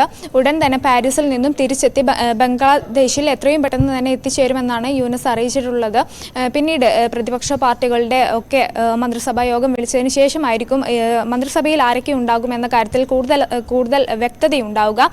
അതേസമയം മുഹമ്മദ് യൂനിസ് തന്നെ പ്രധാനമന്ത്രിയാകണം, സർക്കാർ മുഹമ്മദ് യൂനിസിന്റെ നേതൃത്വത്തിൽ സർക്കാർ രൂപീകരിക്കണമെന്ന് പ്രക്ഷോഭക്കാരായ വിദ്യാർത്ഥികളുടെ ആവശ്യമുണ്ടായിരുന്നു. ഈ ഒരു അടിസ്ഥാനത്തിൽ യൂനിസിനെ പ്രഖ്യാപിച്ചതോടുകൂടി തന്നെ ഈ വ്യാപകമായ പ്രതിഷേധങ്ങൾക്ക് ഒരു അയവ് വന്നിട്ടുണ്ട്. വർഷങ്ങളായി തടവിലായിരുന്ന മുൻ പ്രധാനമന്ത്രിയെ വീട്ടുതടങ്കലിൽ നിന്ന് മോചിപ്പിച്ചിട്ടുണ്ട്. വരും ദിവസങ്ങളിലും ഇനി ഈ മുഹമ്മദ് യൂനിസിന്റെ നേതൃത്വത്തിൽ സർക്കാർ രൂപീകരിക്കുന്നതോടെ ബംഗ്ലാദേശിലെ ഈ പ്രക്ഷോഭങ്ങൾക്ക് അയവുണ്ടാവും, ഒരു സമാധാന അന്തരീക്ഷം ഉണ്ടാകുമെന്ന് തന്നെയാണ് കരുതപ്പെടുന്നത്. അതേസമയം ഈ ഹസീനയ്ക്ക് നേരെ ബംഗ്ലാദേശിൽ നിന്ന് വരുന്ന കേസുകൾ, അതിലൊരു പരിരക്ഷ നൽകാൻ കഴിയില്ലെന്നാണ് ഇപ്പോൾ ബ്രിട്ടൻ അറിയിച്ചിരിക്കുന്നത്. ആ സാഹചര്യത്തിൽ തന്നെ ഹസീന ഇപ്പോൾ ഇന്ത്യയിൽ തുടരുകയാണ്. വരും ദിവസങ്ങളിലും ഇന്ത്യയിൽ തുടരുമെന്നാണ് അറിയിക്കുന്നത്. ഒപ്പം തന്നെ ഈ യുകെയുടെ നിയമം അനുസരിച്ച്, ഈ എമിഗ്രേഷൻ നിയമം അനുസരിച്ച് താൽക്കാലികമായി ഒരു അഭയം നൽകാൻ കഴിയില്ല. മാത്രവുമല്ല, ഈ രാഷ്ട്രീയ അഭയം തേടണമെങ്കിൽ യുകെക്ക് പുറത്ത് നിന്നാവാൻ പാടില്ല. ഇതാണ് അവിടുത്തെ ഒരു നിയമം. അതുകൊണ്ട് തന്നെ ഇപ്പോൾ ബ്രിട്ടൻ കൈ ഒഴിഞ്ഞിരിക്കുകയാണ് ഹസീനയെ. ഈ ഒരു സാഹചര്യത്തിലാണ് ഇന്ത്യയിൽ തന്നെ തുടരാനുള്ള ഒരു നീക്കം. എന്തായാലും അന്താരാഷ്ട്ര സംരക്ഷണം ആവശ്യമുള്ള അവർ ആദ്യം എത്തിച്ചേർന്ന സുരക്ഷിതമായ രാജ്യം, അതായത് ഇപ്പോൾ ഇന്ത്യയിലാണ് എത്തിച്ചേർന്നത്. അതുകൊണ്ട് തന്നെ ആയിരിക്കും അവിടെ തുടരുക. വരും ദിവസങ്ങളിൽ മന്ത്രിസഭയിൽ ആരൊക്കെ ഉണ്ടാകും എന്ന് സംബന്ധിച്ച് കൂടുതലായ കാര്യങ്ങൾ വരും മണിക്കൂറുകളിൽ ഉണ്ടാകുമെന്നാണ് പ്രതീക്ഷിക്കുന്നത്. നിലവിൽ യൂനിസ് ഉള്ളത് പാരീസിലാണ്. എത്രയും പെട്ടെന്ന് തന്നെ പാരീസിൽ നിന്ന് അവിടെ കുറച്ച് മെഡിക്കൽ ആവശ്യങ്ങളുണ്ട്. അതിനുശേഷം എത്രയും പെട്ടെന്ന് തന്നെ ബംഗ്ലാദേശിൽ തിരിച്ചെത്തുമെന്നാണ് യൂനിസ് അറിയിച്ചിട്ടുള്ളത്. അതേസമയം അതിർത്തി പങ്കിടുന്ന രാജ്യങ്ങളോട് ജാഗ്രത പുലർത്തണമെന്ന് നിർദ്ദേശമുണ്ട്. എന്നാൽ ഇന്ത്യ അത്തരത്തിൽ ഭയപ്പെടേണ്ട ഒരു കാര്യമില്ലെന്നാണ് ഇപ്പോൾ വിദഗ്ധരടക്കം വിലയിരുത്തുന്നതും. എന്തായാലും ഈ ഇന്ത്യക്ക് ബംഗ്ലാദേശുമായി അതിർത്തി പങ്കിടുന്ന ഇന്ത്യ നിലവിൽ ബംഗ്ലാദേശിൽ നിന്നും ഒരു തിരിച്ചടി ഉണ്ടാവാൻ സാധ്യതയില്ലെന്നാണ് വിദഗ്ധർ പറയുന്നത്. അപ്പോഴും രണ്ട് കാര്യങ്ങളുണ്ടല്ലോ. ഈ ഷെയ്ഖ് ഹസീനയെ എത്ര നാൾ ഇന്ത്യയിൽ തുടരാൻ സാധിക്കുമെന്നുള്ളത്. പലപ്പോഴും അങ്ങനെ തസ്ലിമ നസ്ലിനെ പോലെയുള്ളവർക്കൊക്കെ അഭയം നൽകിയിട്ടുള്ള, അല്ലെങ്കിൽ തിബറ്റിന് ആത്മീയ നേതാവിന് അഭയം നൽകിയിട്ടുള്ള രാജ്യമാണ്. തിബറ്റിൻസിന്, ജനതയ്ക്ക്, തിബറ്റിൻ ജനത ഇപ്പോഴും ഇന്ത്യയിലാണ് ഉള്ളത്.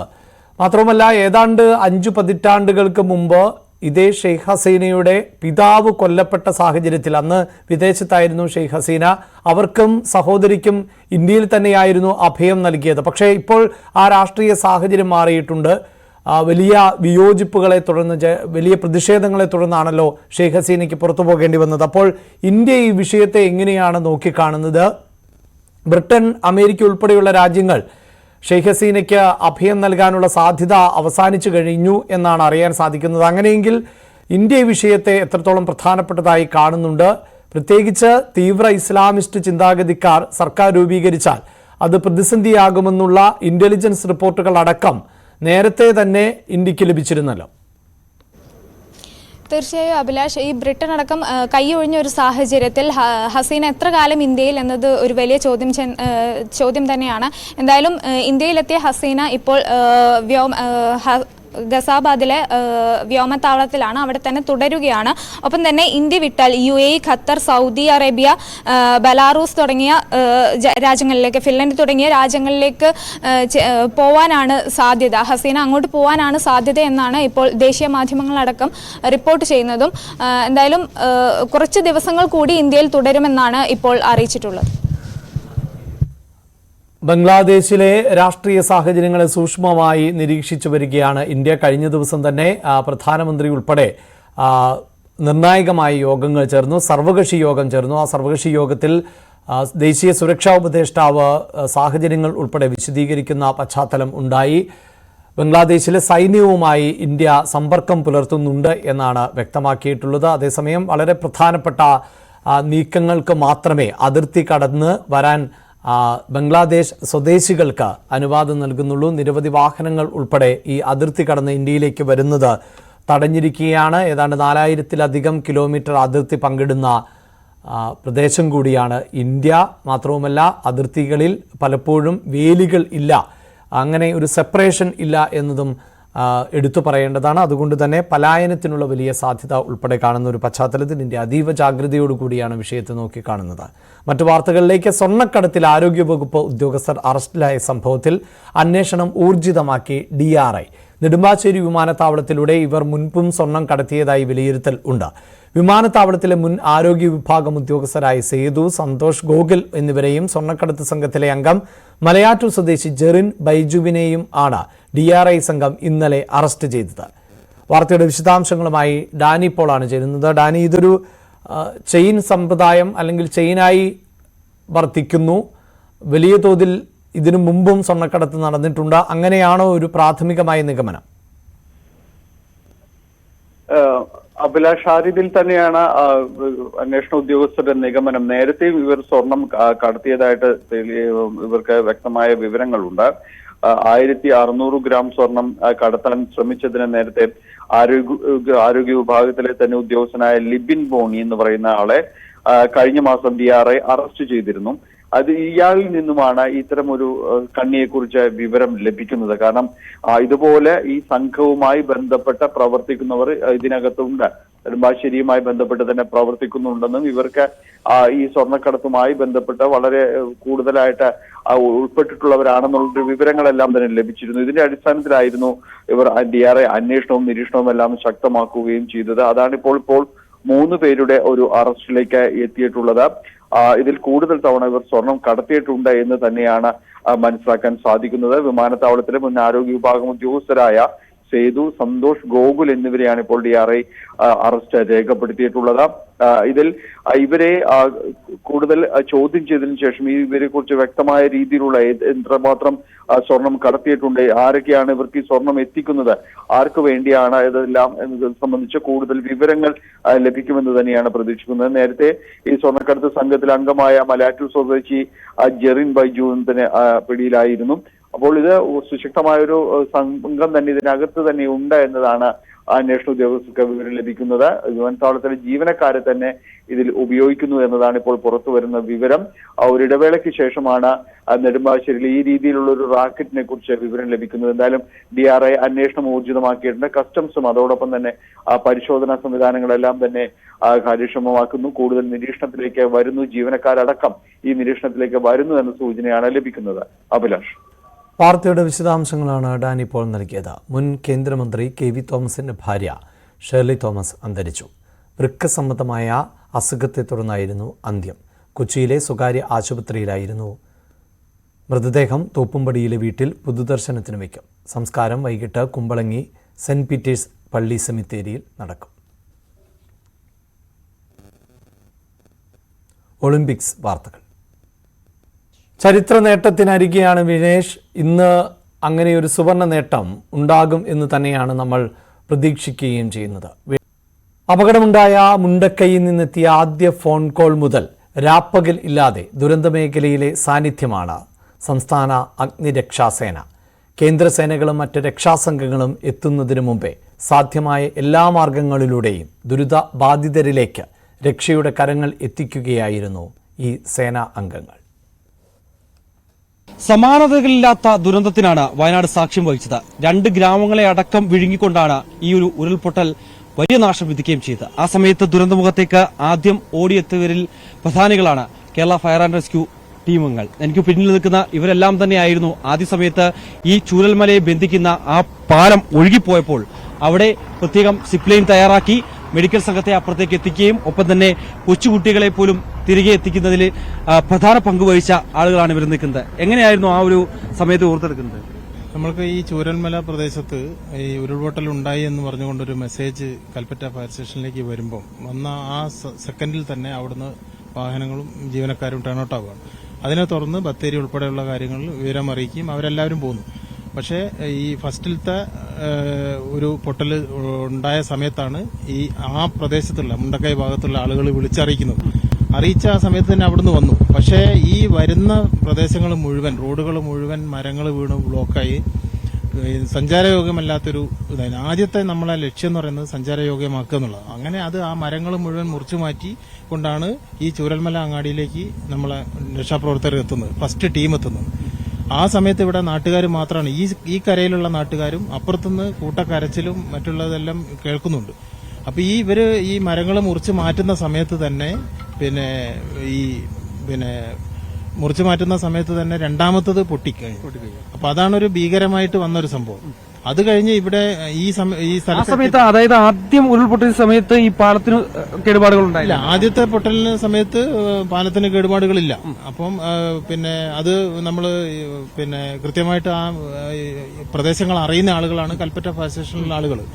അപ്പോൾ അവര് വന്ന സമയത്ത് ആ പാലം രണ്ടാമത്തെ ഉരുൾപൊട്ടൽ കഴിഞ്ഞു.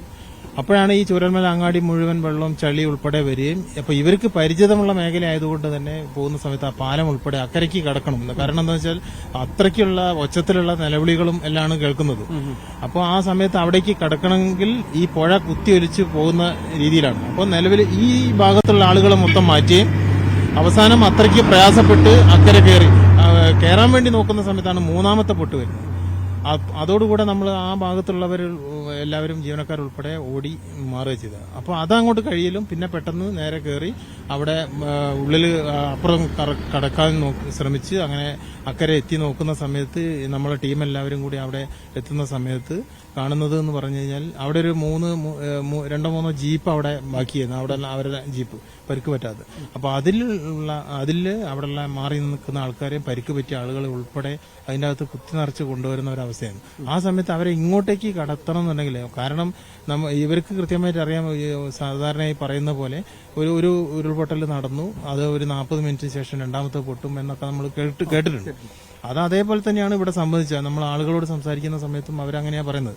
അവര് ഉരുൾപൊട്ടൽ സമയത്ത് ആദ്യത്തെ പൊട്ടിയ സമയത്ത് ആ മുണ്ടക്കൈ ഭാഗത്തുള്ളവരെല്ലാവരും കൊണ്ട് ഓടി ഉയരത്ത് മാറി നിന്നു എന്ന് പറയുന്നത്. അപ്പോൾ രണ്ടാമത്തെ പൊട്ടിയപ്പോൾ അതുൾപ്പെടെ പോയതാണ് കൂടുതലായിട്ട് ഇതിനകത്ത് ജീവൻ നഷ്ടപ്പെടാനുള്ള സാഹചര്യം ഉണ്ടായത്.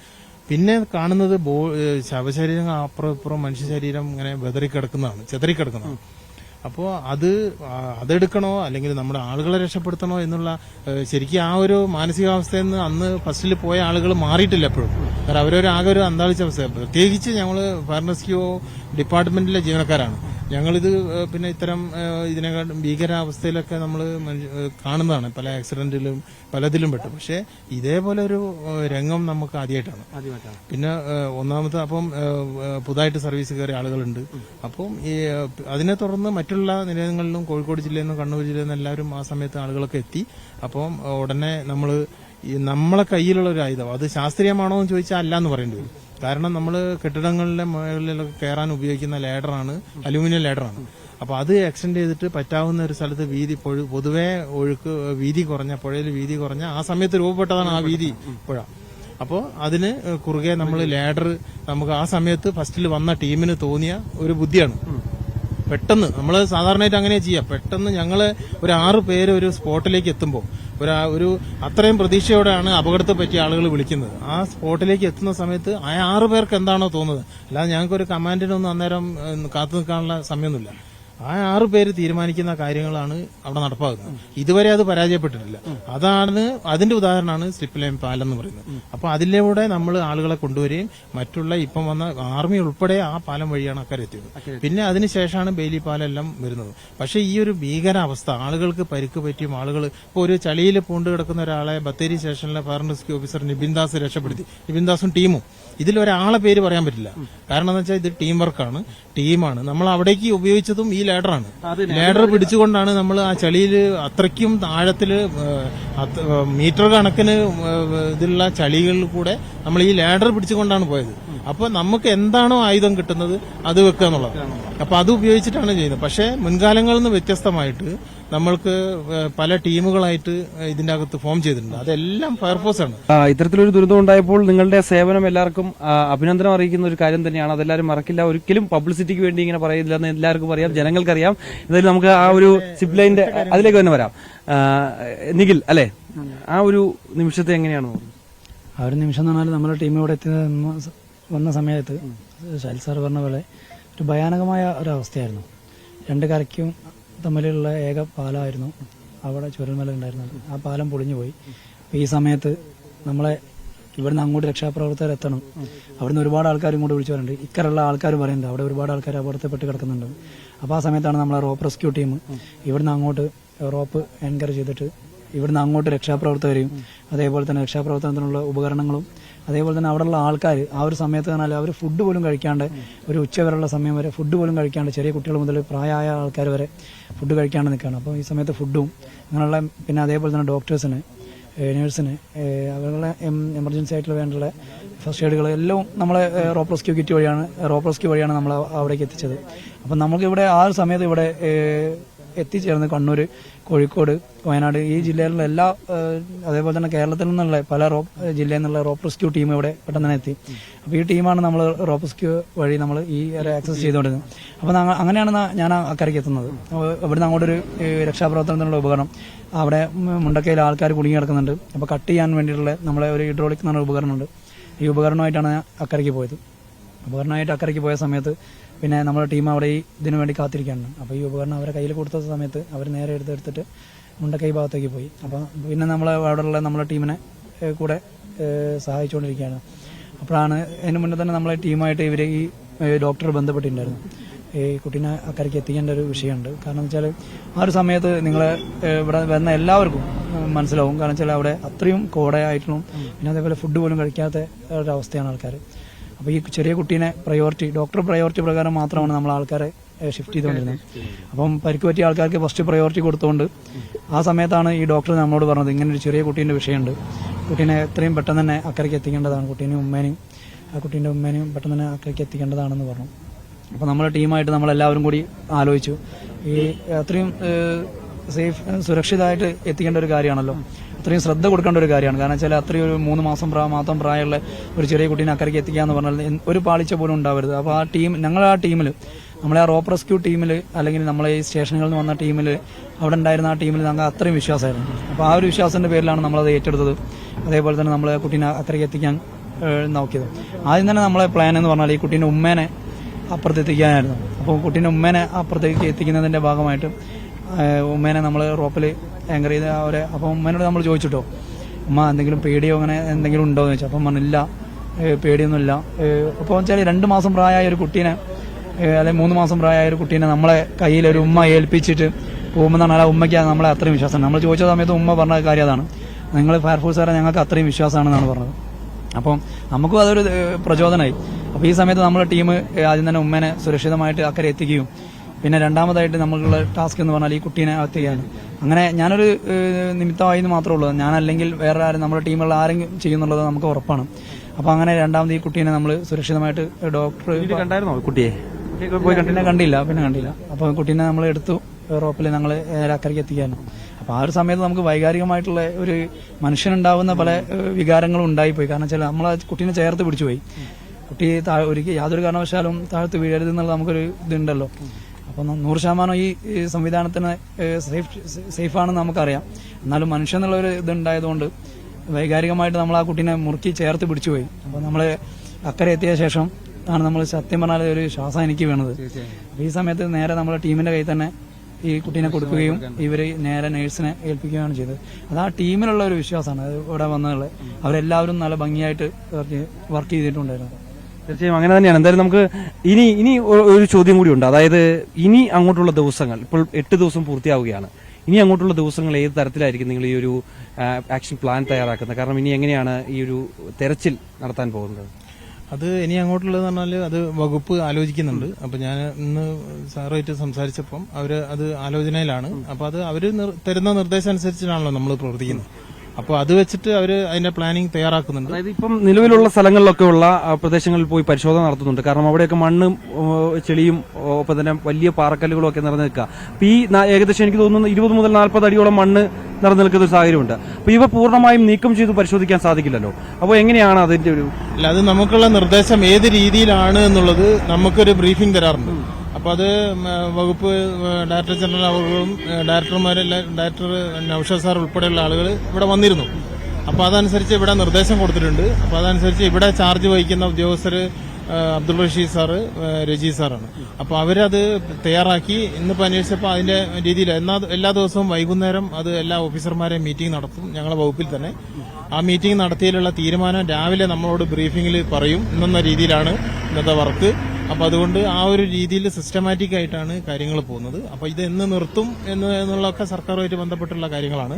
പക്ഷേ നമുക്ക് ഓരോ സോണാക്കി തിരിച്ചുകൊണ്ട് ഓരോ സോണിലേക്ക് 30ഓളം ജീവനക്കാരുൾപ്പെടെയുള്ള ടീമായിട്ടാണ് തന്നത്. അപ്പൊ ആ സോണ് നമ്മൾ അരിച്ചു പെറുക്കുകയാണ്. അത് എന്ത് വില കൊടുത്തും ഏത് പാർട്സ് ആയാലും വേണ്ടില്ല, ബോഡി പാർട്സ് ആയാലും വേണ്ടില്ല, എങ്ങനെയായാലും പരമാവധി കണ്ടെത്താൻ ശ്രമിക്കുക എന്നുള്ളതാണ് നമ്മുടെ മുമ്പിലുള്ള ഒരു ടാസ്ക് എന്ന് പറയുന്നത്. അപ്പൊ അത് കുറച്ച് ഹൈ റിസ്ക് ഉള്ള സംഭവങ്ങളാണ്. പല സ്ഥലത്തും അങ്ങനെയുള്ള പ്രദേശങ്ങളാണ്. അപ്പൊ അത് വലിയ രീതിയിൽ ഇപ്പം പൊതുവെ അന്ന് ചെളിയായി കിടക്കുന്നതെല്ലാം പാറ പോലെ ഉറച്ചു കഴിഞ്ഞു. അപ്പൊ അതെല്ലാം ആ ഒരു രീതിയിലേക്ക് മെയിനായിട്ട് മെഷീനറി വെച്ചുകൊണ്ടുള്ള കാര്യങ്ങൾ മാത്രമേ സാധ്യമാവുള്ളൂ.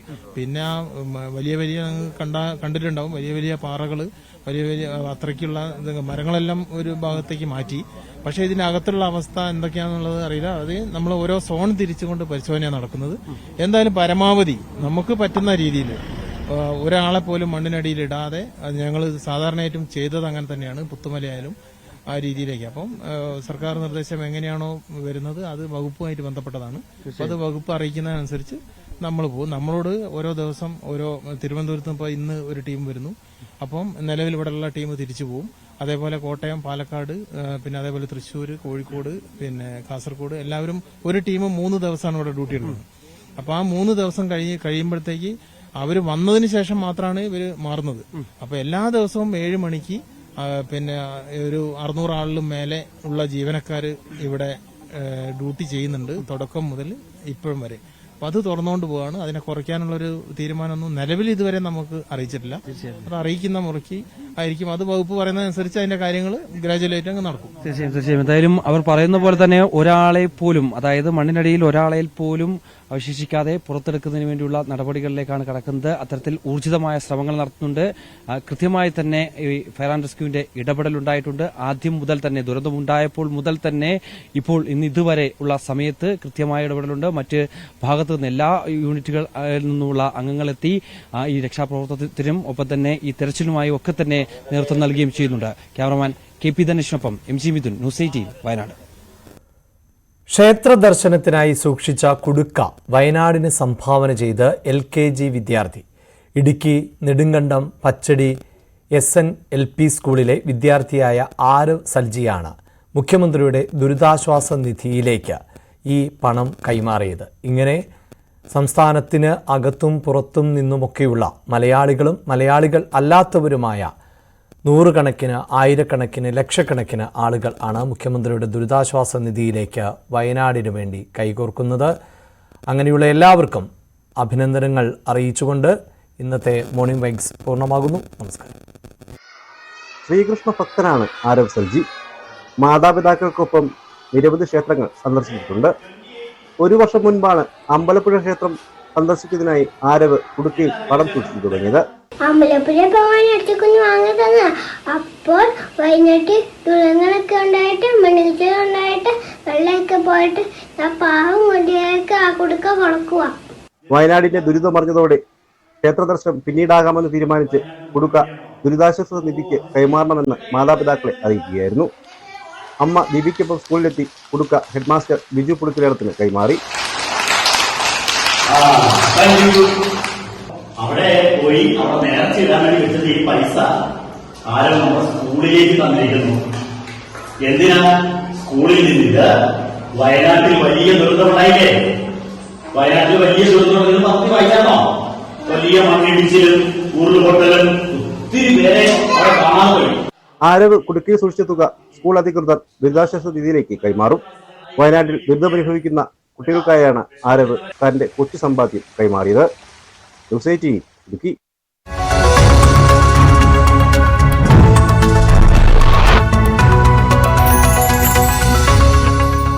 ആണ് ബന്ധുക്കൾക്ക് ഈ മൃതദേഹം വിട്ടു നൽകുന്ന ഒരു സാഹചര്യം ഉണ്ടായത്. ഒരു ഭാഗം ശരീരത്തിന്റെ ഒരു ഭാഗം മാത്രമായിരുന്നു അന്ന് ശരവണ്ണി സമാനമായ രീതിയിൽ അവിടെ നിന്നും ലഭിക്കുന്ന ഒരു അവസ്ഥയുണ്ടായിരുന്നു. എന്നാൽ അത് DNA പരിശോധന ഫലം തന്നെ അമ്മയുടെ പരിശോധന ഫലമായി ഒത്തുനോക്കിയപ്പോഴായിരുന്നു ഇത് മാച്ചിങ് ആവുകയും പിന്നീട് അത് ശരവണ്ണാണെന്ന് തിരിച്ചറിയുന്ന സാഹചര്യം ഉണ്ടായത്. ഇപ്പോൾ